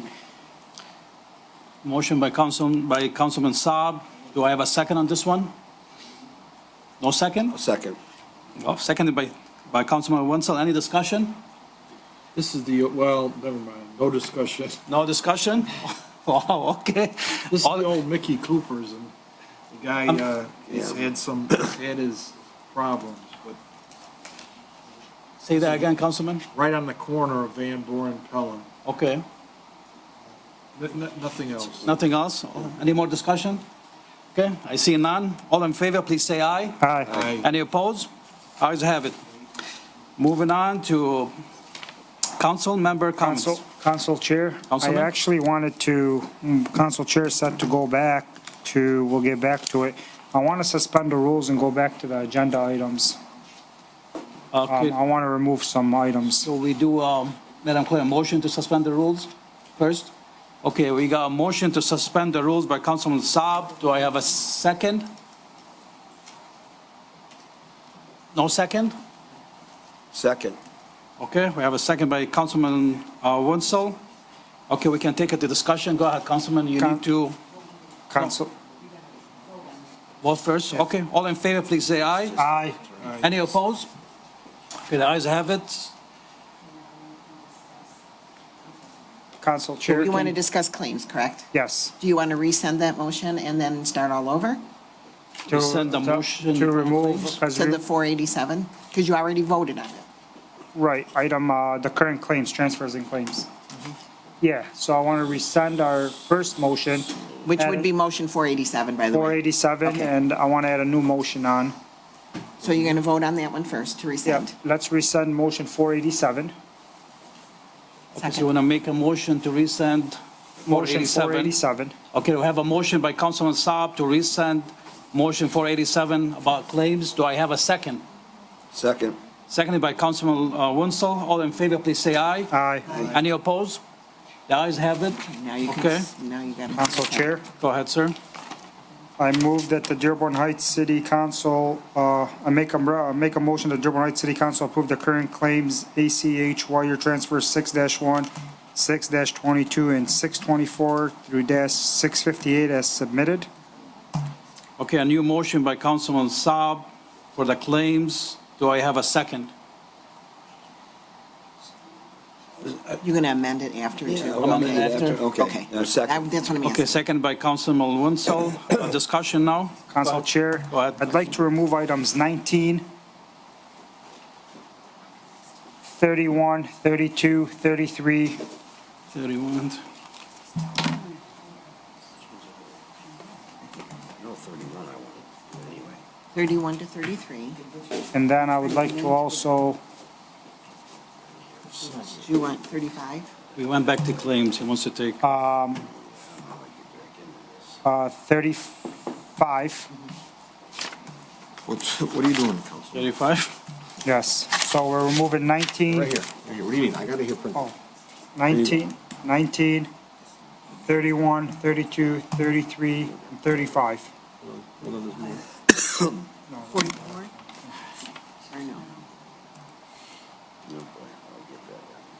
Or no?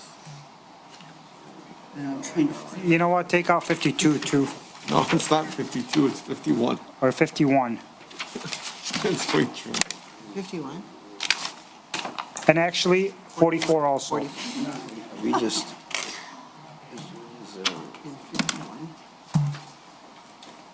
So we're taking out 19, 31, 32, 33, 35, 44. 44, 51. 51, And we pay a lot of different attorneys here, huh? But 51. 51 is not even That's an way attorney. 51 is way trip. take them out, it's fine. Take out Waitron? Yeah. Why is? Okay, so Councilman Saab would like to amend his motion to take 19, 31, 32, 33, 35, 44, and 51. 34, I'm sorry. 30. Yep, not 34, 35. 35, yeah, that's Yep, what I said. Do we have a second? Second. Okay, second by Council Chair Baidoon. We go to discussion now. Council Chair. Council Chair, okay, go ahead. I'm removing all these legal fees until our corporation, our special legal counsel that's been representing the city and all the residents are actually paid. No legal firm is going to get paid. So your council chair, he's holding up contracts out of vindictiveness to try to retaliate? Okay, I just want to be clear what the reason is. No, it's not retaliation. And on advice from a special counsel that's not legally by the charter appointed to step in and do any of this Council stuff. Chair, can we take this You've for a vote, appointed please? illegally. I'm just creating a record, Council Chair, Thank because you the so results much. are going to Any other happen. They're going to discussion happen. here? Council Chair, just for my own information, why 51? It's not even legal, not even attorneys. I was actually asking for 51 earlier because I wanted more of a documented Like more information on backup this. on There's this? no backup on Yeah, this. there's no backup. And earlier when he did it, I said, man, I wanted to remove 51, but I forgot because I was in the middle of listening to him talk about the ones he was talking about. So I told him, please make sure add 51 this time. Because all it says on it is labor rate, that's it, doesn't say what it's for. Yeah, and I know we've asked weight trim several times, and please give us updated information. So Mariana, please just have weight trim give us more. That was just my reasoning for 51 to be removed. Okay, and what's the reason for 44 and 35? Or I'm sorry? What's the reason for removing 35 and 44? I believe that if any legal service is done for the city, every law firm should get paid, not certain individuals, not certain law firms, and not others. And there's also a legal contract that says that our special legal counsel needs to be paid, but it seems like it's retaliation. So if Roger wants to play the retaliation card and be like the boy that cried wolf. Oh, I'm sorry. If you're saying, Council Chair, I'm doing retaliation card, let's be clear. I'm doing a charter. The charter says special counsel works under the corporation council. You don't get to think to make your own decision of what your own separate corporation council. Like you said, I represent the mayor and you have a council represent you. That's not by the charter. Please, That's no, a violation point of of the charter. order. So You just represent the be city. clear. And Mr. Miyake is giving legal advice against my legal advice, which is a violation of the ethical rules. I'm putting it out there. He can get up there and say whatever he wants to say, but now you want the gloves off. I'm going to make sure these companies, all law firms, all know what you're doing and your reason for doing it and the vindictiveness. Thank Just you. like Thank you you. did when you passed that resolution that he advised you to. Thank you. That got rid of SWOPE, whatever, paying them. Nobody advised any me. money. Yes, you did. Nobody advised Yes, you me. did. You You're took his a liar. advice. Point of Don't order. tell me Hey. anything different. Don't tell me what I did. I'm not here to know anything I Don't do did. that again. All you do is lie, lie. Your middle name is liar. Point of order. Point of order. Guys, come on, you even got seniors tell Roger telling you to stop, please. Point of It's order. not just Councilman, telling me. stop. Please stop. He advised me. Point of order. Point of order. Point of order. Roger, if we're following the charter, like you say you want to, and technically you were never renewed, and that's what the No, charter that's says. wrong. Because I showed you June 24th letter from outside counsel, Point of and I order. showed you that the assessor's contract says it's indefinite, and then you added the word "at will," which is fine. Point of order. At the discretion of the mayor. That's the Please. law. Come on, That's the charter. At least respect the residents, not me, man. Council I know Chair. you don't respect me, but listen to the residents, please. Council Chair, I would like to hear from Mr. Miyake. What do Hang you on think one of- second, Councilman, hang on, calm down. Guys, I know you guys are screaming for point of order because everybody kind of wanted Roger to tone it down, but let's also go through the chair. Please no more of the point of orders from the audience. Roger, thank you so much. Please no more. I'm Thank not you. saying a word. And I'm You gonna go let ahead. Gary speak, and I'm not gonna give you another option to speak after, please, because you've given your moment. You're gonna take your quick, make it very brief. Let's move on, guys. I'll be very brief. First thing I would note is that Councilman Saab came up with the particular resolution on his own. I Thank did not end up preparing it. I had no involvement in that, other than showing up at that meeting and saying, you could do You this. didn't even like Councilman Saab at that time.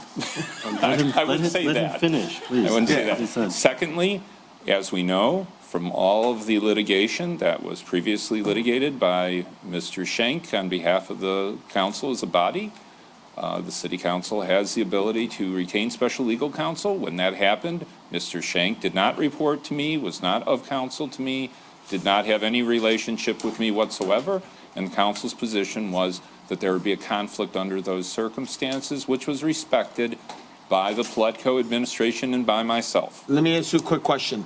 While you may have, while you have appreciated and respected the council to be able to do its own thing, does the charter though say that special legal counsel falls under the order of, the corporation counsel, which by the way would be invalid, right, even if it did say that, because we don't have a special legal counsel? It does not. It says that the council or mayor may retain special legal counsel. The assistant corporation counsels are responsible to the corp counsel. And as you indicated, Council Chair, respectfully, Mr. Farina has not been corporation counsel for well over a year at this point. So, I mean, that is clear. I could go in detail about things in terms of the legal reasons for that. I don't think this body cares to hear from me wax on about this particular issue, but I think I did quote the general rule that a successor body cannot be bound by the appointments of a prior body. And so therefore, when there was a new city council that ended up being elected, that new city council had the authority, the decision to make whether or not Mr. Farina would be renewed in his position, and chose by a vote of 5-2 not to renew. So I think I've said enough. Council Do you have any Chair. other Council Chair, may I questions? I'd be glad Guys, to. guys, May I respond? please hang on 1 second. Please, just. My motion. Can you, We're doing. please? I don't need the bickering, the yelling, the screaming, the back and forth. I'm and not us. going either. I am going to get there. I'm going to get there, guys. I'm going to get there. Roger, your time is up. I asked you, please, you're not going to be able to retaliate. Please, sir, take a seat. Why is my time up and he Please gets to stop. speak? Please stop. I'm going to go to I Councilman disagree with Saab everything he first. said. Did you give your time to let Gary speak? I'm going to go to Councilman Saab, then I'm going to come back to Councilman Ahmad, and we're going to move forward. So, Council Chair, as an elected body and the city council, we have a fiduciary duty for bills to be paid. The mayor and city attorney do not dictate, That's the attorney. or the mayor's attorney does not get to dictate who gets paid and what checks they want to sign and don't. Because in order for the checks to get to them, the council's got to approve them. And since they don't want to sign certain checks in retaliation, because they feel it's, we're impeding on their case, this is what's going to happen. Is that if one law firm is going to get paid, every law firm is going to get paid. Because all the law firms report in front of us, we never approved their contracts. No, we have not. Yeah, we have. Which ones? The one, Ogletree we have for the other ones. The other ones that have come by here months before me. before. I reached out for opinions. How many opinions has Roger got from law firms we've never approved? Mariana, do your research and send that to me, please. Thank you. Thank you. Are you all set here? Yes. Smile, please, a little bit. Thank you. There it is. Smiling. There you go. Thank you, Council. I'm always smiling anyway. I know, you Right, do a good Rosa? job. Thank you, Council Chair. I do agree with Councilman Saab, and everybody needs to be paid. But my question is, it's very noble from him to stop the payment for others, lawyers, to make sure everybody's getting paid. But is that something we could do? I mean, I don't see why we should be penalize other people because the administration decided not to pay one party. It is something that you have the authority to do, and this unfortunately is not the best way. This should not happen this way. Well, can I respond to But it is something that? that you have the authority to do. I'm going to respond to that. The same way they're putting a wrench between us and our special legal counsel, we're going to put a wrench between the mayor's attorney and the mayor and his attorneys, and we're just going to say, we're not going to pay them, and guess what's going to happen? They're going to eventually say, these attorneys are going to be like, well, I don't want to work for Dearborn Heights no more. I never get paid, it's just, you guys make things a circus. I'm done representing Dearborn Heights. And then Roger's not going to be able to get any more legal opinions, and he's going to have to fold eventually and have to pay them. And as long as you don't pay Gary and the Kalala and Turfy, we're just not going to pay any of them. You know what, I agree with Councilman Saab on this one. It's not fair, this guy hasn't gotten paid in over a year and a half. Zero payments. Remember all the bonuses that the administration gave? And false contracts. And you know what happens when we set aside, the city council budgeted that money, kind of like when Councilman Wenzel budgeted the money for the three officers, right? And they tried to take that away from them. What happens when you don't use that money? It goes back into the general fund, and then they start saying, well, you didn't use that money, so the money from last year is already being spent. It's a joke. Council Chair, I also bring out. Please, point of order, and Point of order, please, Council please, I Chair. wasn't done here, thank you. Please. May I follow after you? When I'm done, Sure, you can that's speak. fine, that's fine. Thank you. Please. So just to answer your question here, Councilman Ahmad, it's like the money that we set aside for the $50,000 for Mr. Miyake for last year, guess what? It went back to the general fund. We budgeted for that money and they refused to write him a check. Am I right, Madam Clerk? When I called Mehdi, who's not here anymore, I said, can you please just pay this individual? He said the mayor refuses to sign it. So you know what? We refuse to approve your attorneys. Council Chair, if you don't mind. Council Chair. I do see where you're coming from, but at the same time, those people were approved and they did a job. And so we cannot do one wrong with another wrong. Maybe there should be a way that you can go after your money somehow. No, it's not his job. The difficulty, if I may. Council Chair, if I may. I'm gonna let him finish. He's still responding to Councilman. We're still having this. You're next. You're next. Okay, thank you. The difficulty in this situation is there's that preliminary injunction where, in essence, what the city council could do is potentially end up trying to go to the circuit court and getting a writ of mandamus against the mayor to force him to end up signing the check. The difficulty with regard to that is that if it goes over to the circuit court, what's going to happen is the administration is going to raise and say, there's a preliminary injunction in federal court, and you can't really do anything. And the circuit court judge is going to say, I don't know if I can or I can't, and therefore, because there's not a clear legal duty, I'm not going to end up ordering Mayor Bazey to sign anything.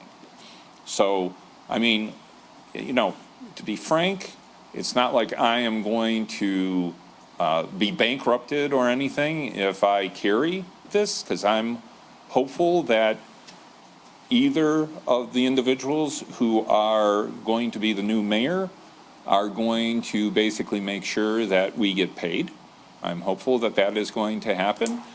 But at the same time, it really is, frankly, a slap in the face to this honorable body to basically have it so that when you want something, it doesn't end up getting paid, but then they expect things. And this is one of your types of recourse as a legislative body. So, Thank you. Council Chair? Yep. I'm gonna go to Roger. Go ahead. Yes. Briefly, please. I will point out that this is not the only contracts that Councilman Saab has stopped that have been validated. We're in lawsuits now, 2 lawsuits, because of his actions to stop paying people that have been properly voted on by the council to be paid and not being paid. So this is a pattern and practice that's been ongoing. I think that how one wrong does not make another wrong does not make a right. There's other ways to resolve this. Now, if Mr. Miyake is correct, you do not hesitate from going to circuit court to resolve a lot of these issues, which we can do. And they will not, the cases before the federal judge about the issue of the injunction. And what the injunction said is leave status quo. In fact, what it did is it stopped increasing damages by you stopping to pay the 3 police officers that were working for the city and defunding the police. So when we come forward and we go and we bring out an issue of not paying people who've done the work and performed the work for us, that is wrong. And we're in lawsuits now because of that type of pattern and practice, and we're continuing it and this is under the advice of Mr. Miyake, which is not, there is no lawyer, and you said that I'm just the mayor's lawyer. When you look at the charter and you look at what Mr. Miyake approved for both the assessor and that the position pursuant to the charter does not expire. That's the language in the contract. We added at will because if the administration, at the discretion of the mayor, the administration changes, then the mayor, there's a new corporation council if the mayor leaves and the administration changes. That's what the contract Mr. Miyake negotiated for 10 years and the language in there. And I pointed out to you and put it on the record. We also had an independent lawyer, Don Denault, come out and give a legal opinion June 24th 2024, which documented the analysis on the charter, which says the position of Corporation Counsel does not expire. It's at the will of the mayor. Thank you. Once it's approved by the council. It has not changed, and I'm legally here, so. Thank you. Roger, I am glad from all that you said, I've taken one thing from you. You said two wrongs don't make a right. So I'm glad that you're agreeing that it's wrong that we haven't paid Gary Miyake. I haven't said anything about Mr. Miyake's payment. I know. I've not been asked about Roger, Mr. slow down for a Miyake's second. payment. You're like Don't speaking, say I'm like doing Speedy it wrong. Gonzalez. Don't No. say I'm doing it wrong. You never did. I right. said you acknowledged the fact that two wrongs don't make a right. No, So you're- with not paying the other contractors, for instance. And if you're saying this is wrong, you don't turn around and say All right, this is we got right a to do motion this on the wrong. table by Councilman Saab. Who seconded that motion? Councilman. Mo Baidoon. Aye, mo ba yun, yun? Yeah. All right, motion on the table. All in favor, please state aye. Aye. Aye. Those opposed? No. Madam Clerk, please take roll call. Sure. Hassan Ahmad, No. Robert Constant, Yes. The attorney saying yes. Denise Malinowski Maxwell, Yes. Surprise, surprise. Hassan Saab, Yes. Tom Wenzel, Yes. Mo Baidoon. Absolutely yes. Motion carries 5-1. Thank you. Hopefully by the next meeting, everybody will be paid. Everybody. All right, where are we? Where'd you guys leave off? Comments. Council All right. comments. Comments from council members. I'm gonna be brief, quick, easy. Well, I don't want this to seem political. Today we had a tough decision to make about this fence situation. And so did my colleague. She had a very tough decision to make. And her, man, what's up with the TV, by the way? We're all like green and we look like Shrek. Look at Councilman Wenzel. Looks like Shrek. Look at him, his face is green. The hawk. Whatever. Yeah. Even me. Today we had a tough decision. And if you have two attorneys saying recuse yourself, you should have recused yourself. Regardless if you wanted to put it down, you have a civil duty as an elected official to be able to put aside certain avenues that are taking place, regardless. And I know I'm not in your position, but I know that this was tough and hard, and you want to, stand strong to the core. But the reality is, you also signed up to be an elected official to put situations like this in your motions aside. That's number one. Number two, this weekend, me and my family enjoyed the St. Linus Festival. It was absolutely amazing. I took part in the 50-50 raffle. I was able to help, and it was so easy. I felt like a salesman. It was actually amazing. I think I probably did like $300-400 worth at $5 a piece. So you can imagine how many tickets I sold. $5 for 60 raffles. $5, and I would tell them, hey, if you win, you're gonna give me half. Like, well, I'm already splitting it 50-50. But it was a great event by the church and the St. Linus family and the school. It was so awesome. My children enjoyed it. My wife wanted to she no longer wanted to be there, but it was a really good time. I also witnessed the Dearborn Heights Raiders game. It was awesome. Mike Mackey, who also owns the Elite Sports, coaches the varsity. He said, I'm going to drop 40 points on this team, and guess what? He dropped 40 points on this team. So they won, and there was a shutout. Great job to Mike Mackey and staff. And I also watched the JV game. And my kids don't play for the Raiders, but to see that our community come together, seeing these young individuals who are going to shape the future of our city, I wanted to be a part of that. And it was actually so electrifying. The JV coach, Hassan Shaib, actually got 4 onside kicks. And of those 4 onside kicks, he converted 4 touchdowns. And it was so fun to see this little league team come out here and play. I also want to speak to the reckless driving. I took my family for a walk like we do every day. And I swear, I'm contemplating carrying a rock. And I don't care if you want to give me for malicious destruction of property. But I want to carry like this pebbles or rocks and just throw them at cars that are speeding, because there are so many reckless drivers in our community. But I know that our police officers are doing a good job, and they're trying to, tackle these issues. And it's not easy.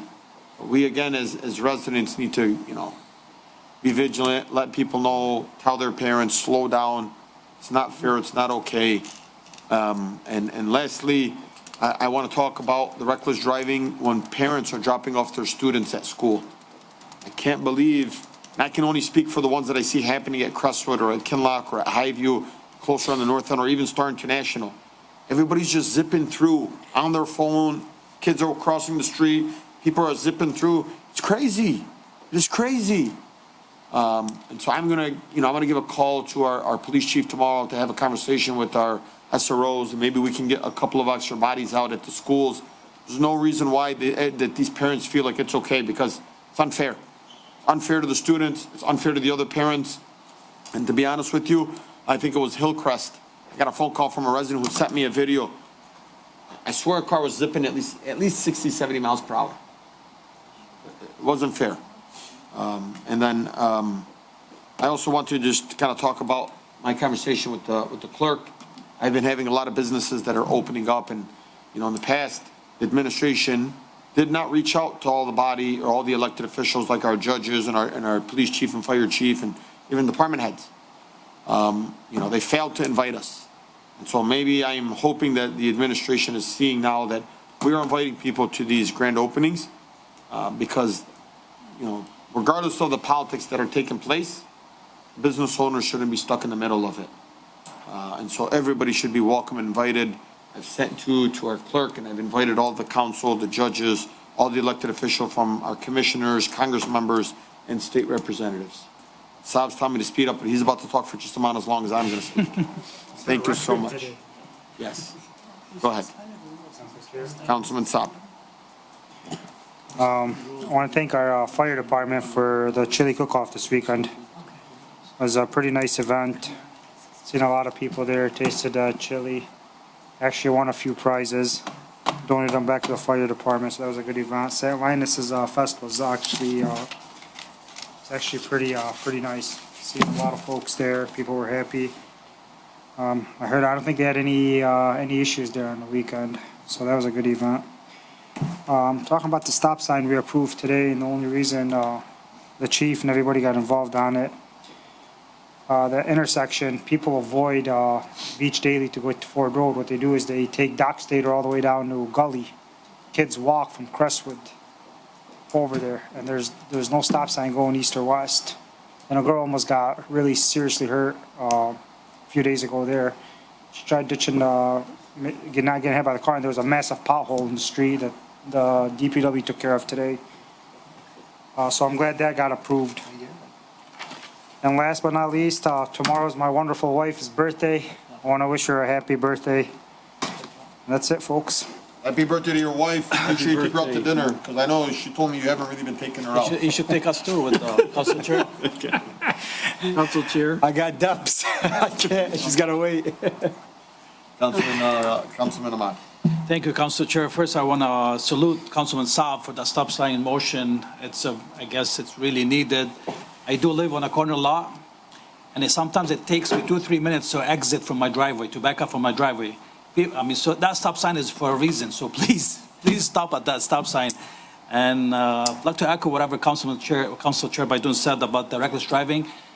Just today, I got a video of kids on the front hood of the car speeding down the street. I have those videos. It's crazy, and I'm gonna forward them to the police chief because it's unbelievable. Kids on the front hood of the car. And also the blight. I get so many calls, so many emails. I've been emailing the ordinance director. Just crazy. Let's clean up, keep our city clean, please. It's our city, it's our home. And I guess, Council Chair, that's all I have to say. And use those stop signs to stop. Please. I can't stay on my driveway for 5 minutes before I back up. Thank you, Council Chair. Thank you. Council Chair? Councilwoman Mendelowski-Maxwell, then Councilman Constant. Yeah, I'd like to also say St. Linus did not disappoint this weekend. I've attended it since I was a child. It's been around the city for a long, long time. And it still attracts a lot of people, and it's kind of nice going because I see a lot of people I went to school with that moved away and they come home just for that. Yeah. And then also too, I'm not sure if Council Chair is going to have a meeting next week, but I just want to put it on the record. I am having surgery So I will not be able to make it here because I'm going to be put out completely and I can't drive after it. Praying for a speedy recovery for you. You know, I just wanted, I know when people miss the, you know, I might as well just put it right out there so everybody knows why. That's it. Praying for you and praying for a speedy recovery. If you need anything, I can tell you myself and probably any council members here for you. Any other council members? Councilman Constant. Thank you, Council Chair.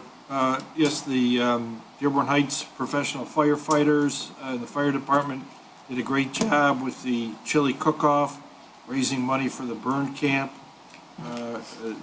Any additional stop signs around schools, having raised 3 children and having to either drive them or walk them to school and worry about the mass confusion around schools. Good job, Councilman Saab. And that's all I have. Thank you. All right, Council next. Chair? Yep. Thank you. 2 days from now, we'll be celebrating a terrible anniversary here in the United States, a terrorist attack on New York City.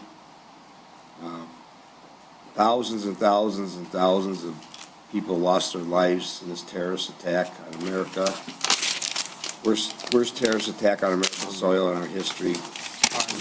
We will never forget this. Every day, you know, I wake up and I ask myself, you know, what can I do to do my part to make this world a better place to live? And I was glad to be part of something and help out with the 33 annual chili cook-off firefighters local 1355 this past Saturday. Me and my family were there. It was a great time. The great sponsors, all the food was great. We had music, family fun, benefited the Great Lakes Burn Camp, and outside at Meat Market was a major sponsor there. I think they might have sponsored the food there. It was pretty good. But we had a great time. Tons of stuff it was great family fun, you know, for everyone. If you haven't been to one, gotta make sure you come next year because it gets bigger and better every year. And I don't want to keep going on and on about traffic or reckless driving, but our nonprofit Jamie's Kids is starting a program we're going to be introducing pretty soon called Stop the Madness. We'll be giving more details on that in the next couple of meetings. Thank you.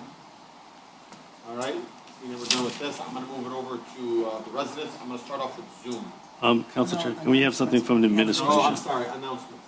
Yes. If I may, Council Chair?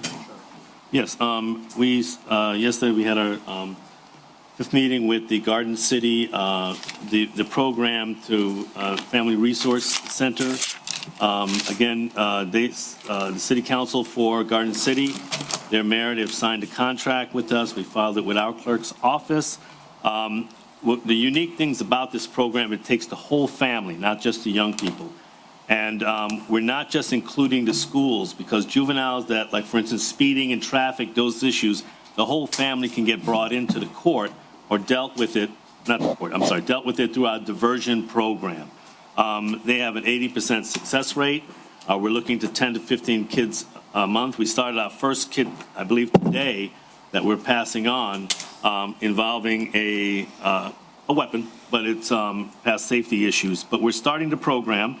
We're excited about it, and we're going to have a psychologist and 3 resource personnel to work with the juveniles and their families. In addition, at the end of as we go through the program, we have the opportunity to get another SRO hired for the city, paid for by the county, for $80,000 to $100,000. So that's in the process. I think it'll make a dent in what I've seen and heard from Garden City. It's made a dent from their school resource officers, speaking to our school resource officers, that it's made a dent with the issues of the juveniles in the city. We do have a juvenile problem. We do have a speeding. We have traffic. We have other vaping. We have 11 and 12-year-olds. Sometimes we have 7-year-olds, and that's what they deal with. But vaping with marijuana and drugs, that's what the issue in the target,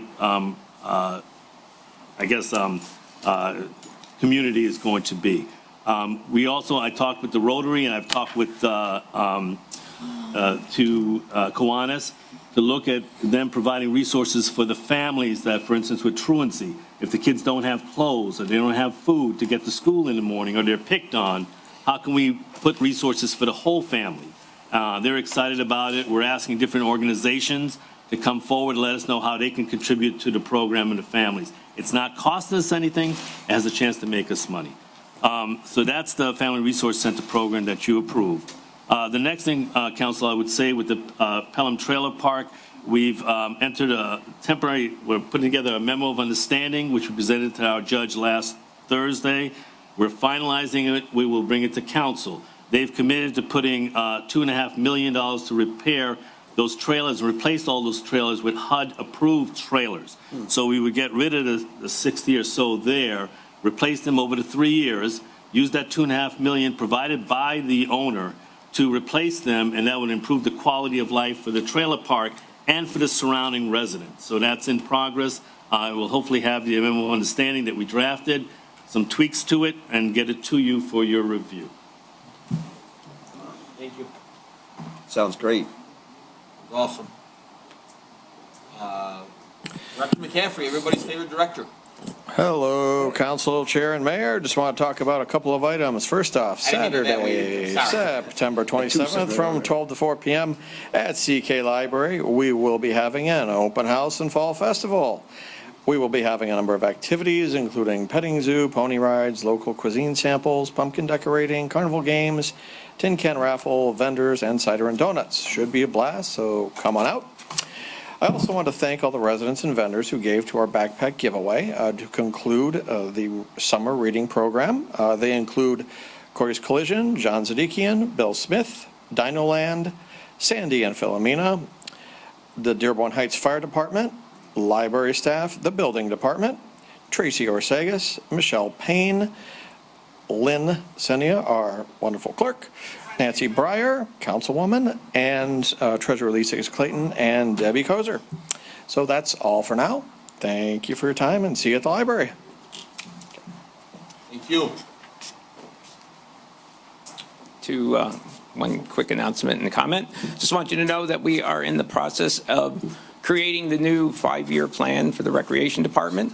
And part of that is that we need to reform a Recreation Commission that will help us advise us on some of the things that will be needed in the city. So anyone interested that's a Dearborn Heights resident, please contact us by email, or you can go to our website and sign up on there to show that you're interested, and we'll contact you.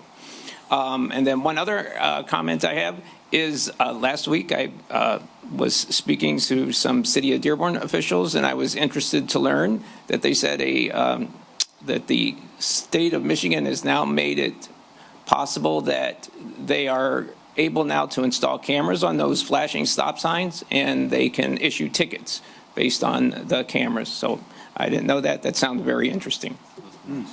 So that's all. Yeah, I think it's school buses, but they had an ordinance for Lansing that was looking at improving it this past summer. All right. Fair enough. Quick, the workhorse department here, DPW. Just a few numbers from July. Our water and sewer crews repaired 8 water main breaks, 7 service leaks, all requiring excavation, tearing up of concrete, roads, driveways, sidewalks. 2 sewer backups we responded to, and multiple area repairs. I'm sure the list the supervisors do have, as we start to compile it into a little bit more of an organized manner.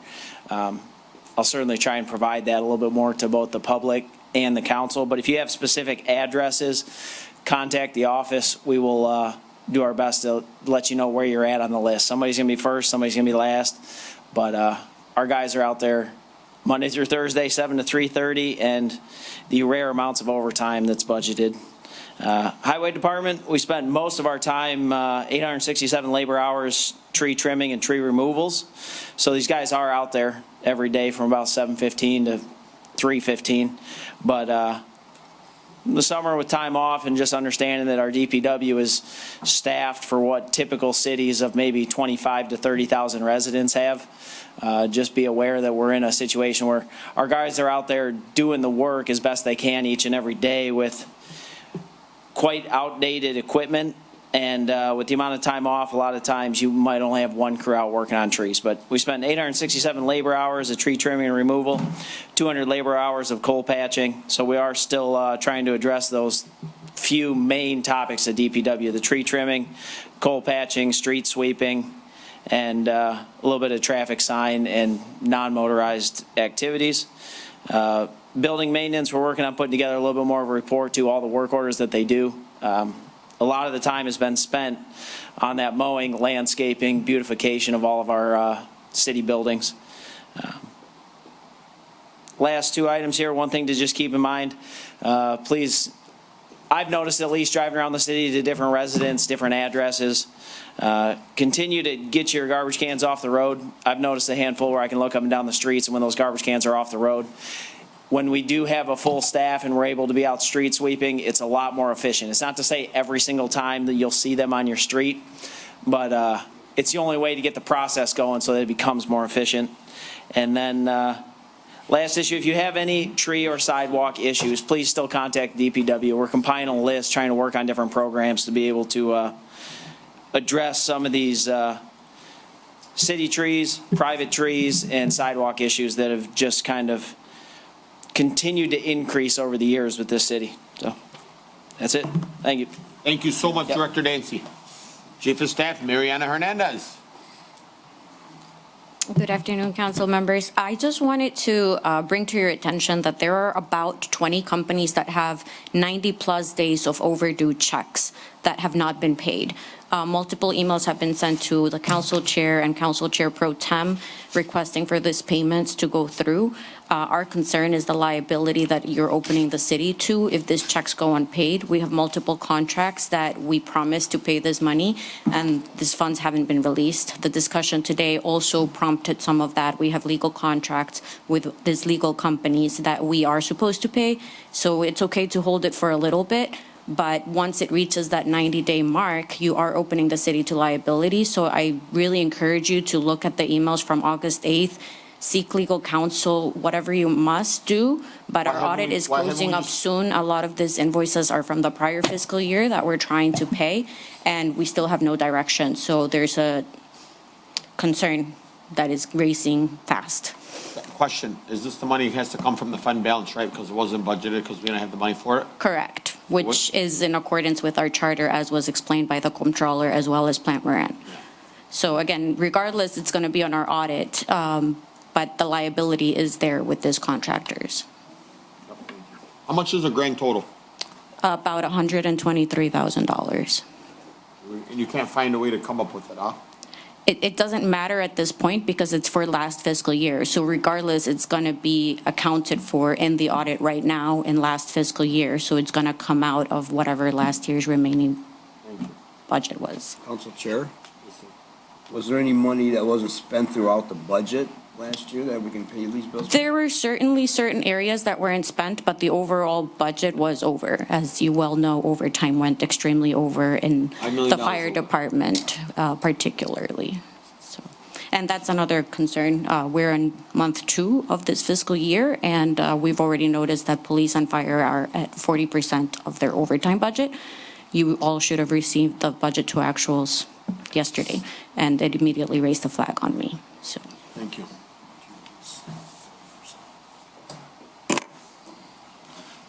Sorry to come back up here real quick, just because I've had a handful of questions on it. Our meter changeout program, we're about 51% of the way through all the meters in the city. I just encourage residents, if you've gotten your meter change out, please encourage the other residents to do so. It's a lot cheaper and more efficient on the city when we get participation from the residents. Next phase of that, we have a certain number of lead lines still in the city that we are getting ready to dispatch the contracted crew to eventually start replacing some of those. So if you got any questions with the meter change out program and or lead line services, call the DPW office. We'll do our best to get back to you as quickly as we can. Engineering and Wade Trim does have some details and information. If I can't answer it for you, we'll find those for you. Thank you. I got a question for you. Yeah, Mariana. You know, I hate to have to dig at like, you know, old coal stores and stuff, but I feel like I have to do this. I know the fire department said that they were going to hire more. Have we not hired? We have hired, the chief explained that a lot of the new hires, they're not on payroll until they go through their training process. I don't know how long that is. But he is aware, he is concerned. He believes that soon they'll be able to mitigate some of that cost because they're already over that period. But this first 60 days or so, it was kind of their trial period where they're not really on payroll. So my next question is, what are we doing about officers? Like, where are we marketing? We want to hire officers. Are we on MCOS on the website? Yeah, so we do have a list. I believe that they're hiring 3 new officers. I'm so sorry, I don't have the exact number, but we're pretty close to being fully staffed for that. So again, within the next month, we will be fully staffed in the police department as well. Because I mean, I'll tell you something, you hire more officers, you're not going to have all this overtime being used. Correct. Thank you. I mean, really. But again, the numbers are still rising currently at a dramatic rate. So it is a concern that I wanted to point Those are the bad contracts that were kind of put in. And look, I hate to, like, again, I don't want to dig into this. The mayor's busy. The mayor needs to start having a conversation and start saying, we need to get a grip of this. The mayor can't try to get a grip on it when we're already at 40% and we're only 2 months in, but he's on his way to Tunisia. We're having the conversations. Hang on. Look, and you're doing a great job, and I'm sorry that you always have to be the one that kind of takes the jabs, and you shouldn't have to. But the truth is, the mayor should either do his job and continue being the mayor instead of collecting a paycheck. The mayor should just resign and leave. And I've never publicly stated that, but if he thinks he's just going to run the city into the ground and walk away, that's not the way he should be doing something that claims he loves the city. Council Chair, but all of these things that I'm bringing to your attention, he's included in those conversations. We've had conversations with the police chief about changing their schedule. You're not going to be able to manage a city of 64,000 people and 400 employees while you're out focusing on trying to how to get your appointment. What I'm trying to say is our budget is where it's at.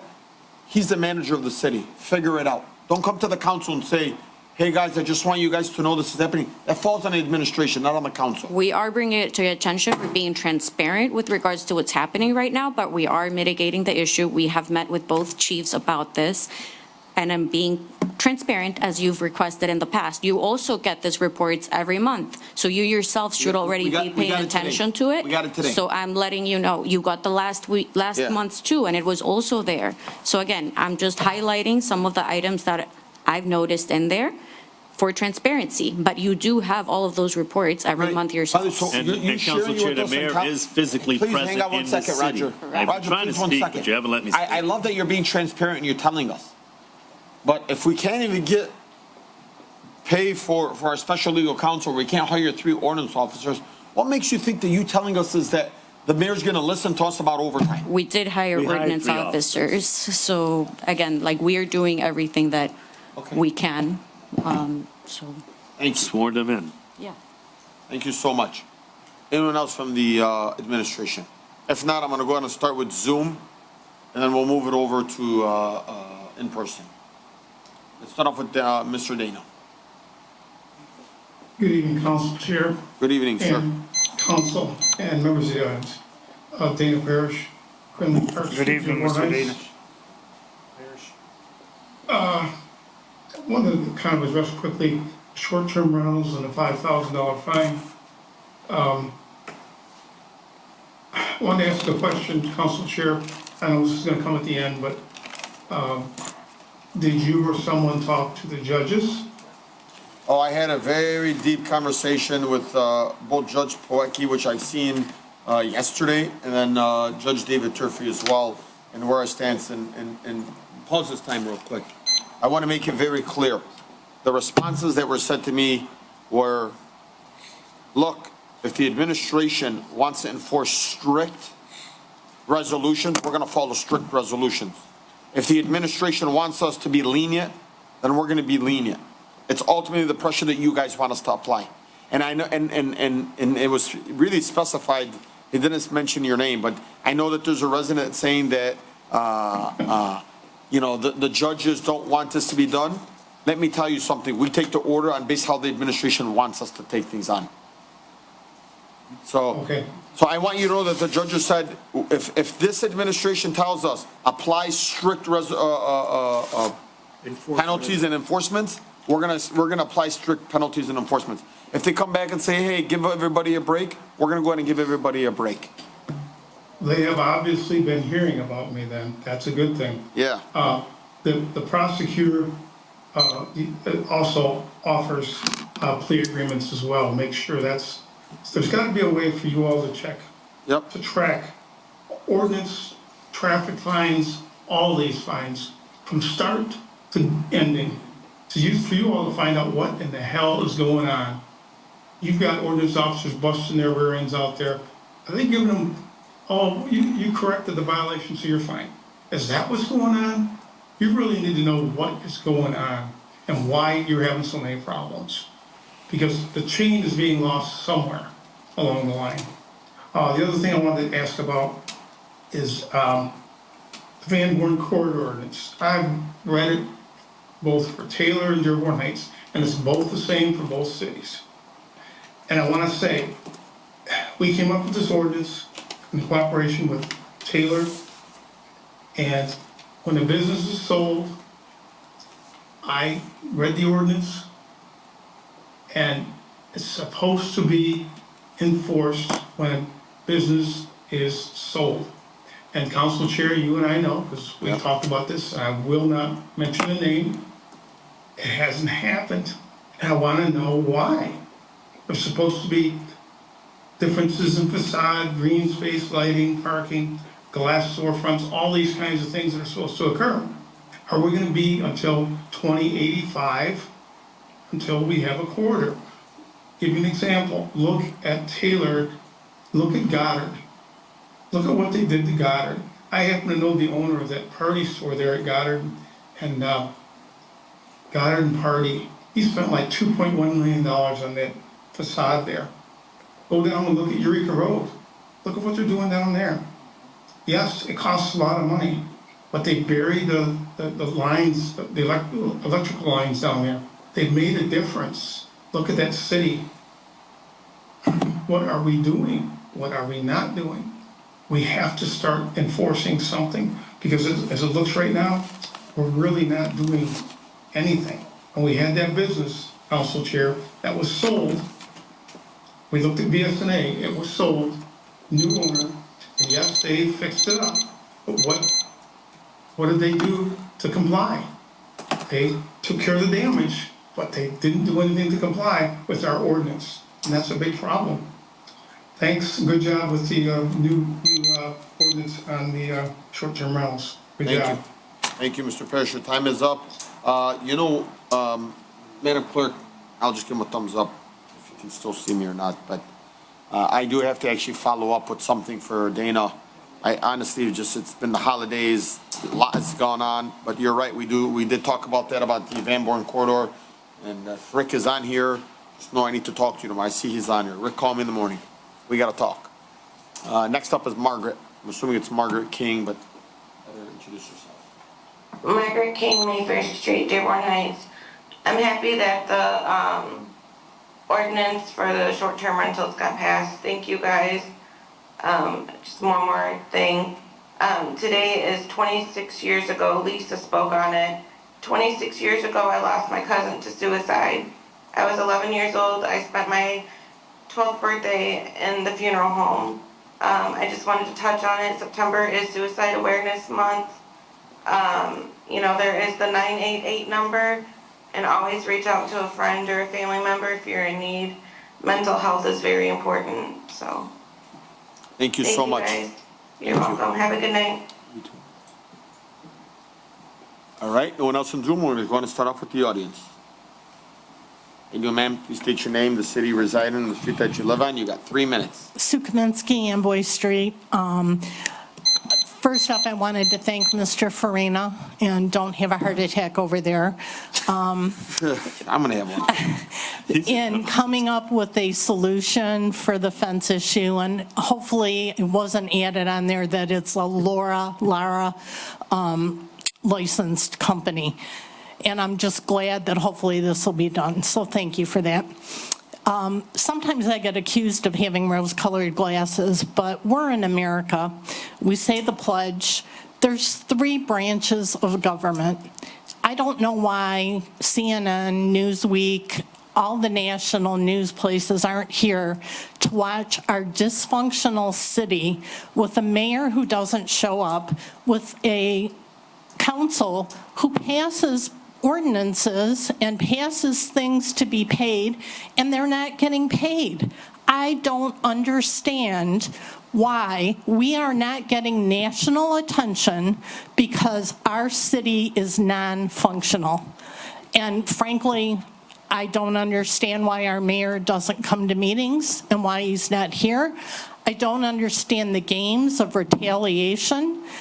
And when people speak and the way things go on in the city, I don't understand an officer who was dismissed, got reinstated by a court, and he's sitting at a desk because he still doesn't have an MCOLS because he's not allowed to go take the test unless it's local. I don't understand. And maybe it is my rose-colored glasses, but I'm going to go out, I'm going to get a pin with the American flag, and I'm going to start wearing it every day. And I'm hoping that maybe it'll remind people that we have rules that need to be followed, and people need to be accountable, and our mayor needs to be accountable. And you know, I don't want him here for the rest of the year, and I'm looking forward to the new administration, but I don't know why anyone would want him to do anything. Thank you. Thank you. I do, ma'am. Please state your name, the city you reside in, the street that you live on. You got 3 minutes. Sorry, first of all, thank you for the water. I appreciate it. Thank you. I saw you mention something, so I figured, well. My name's Renee Myrna, live on Annapolis, Dearborn Heights, Michigan.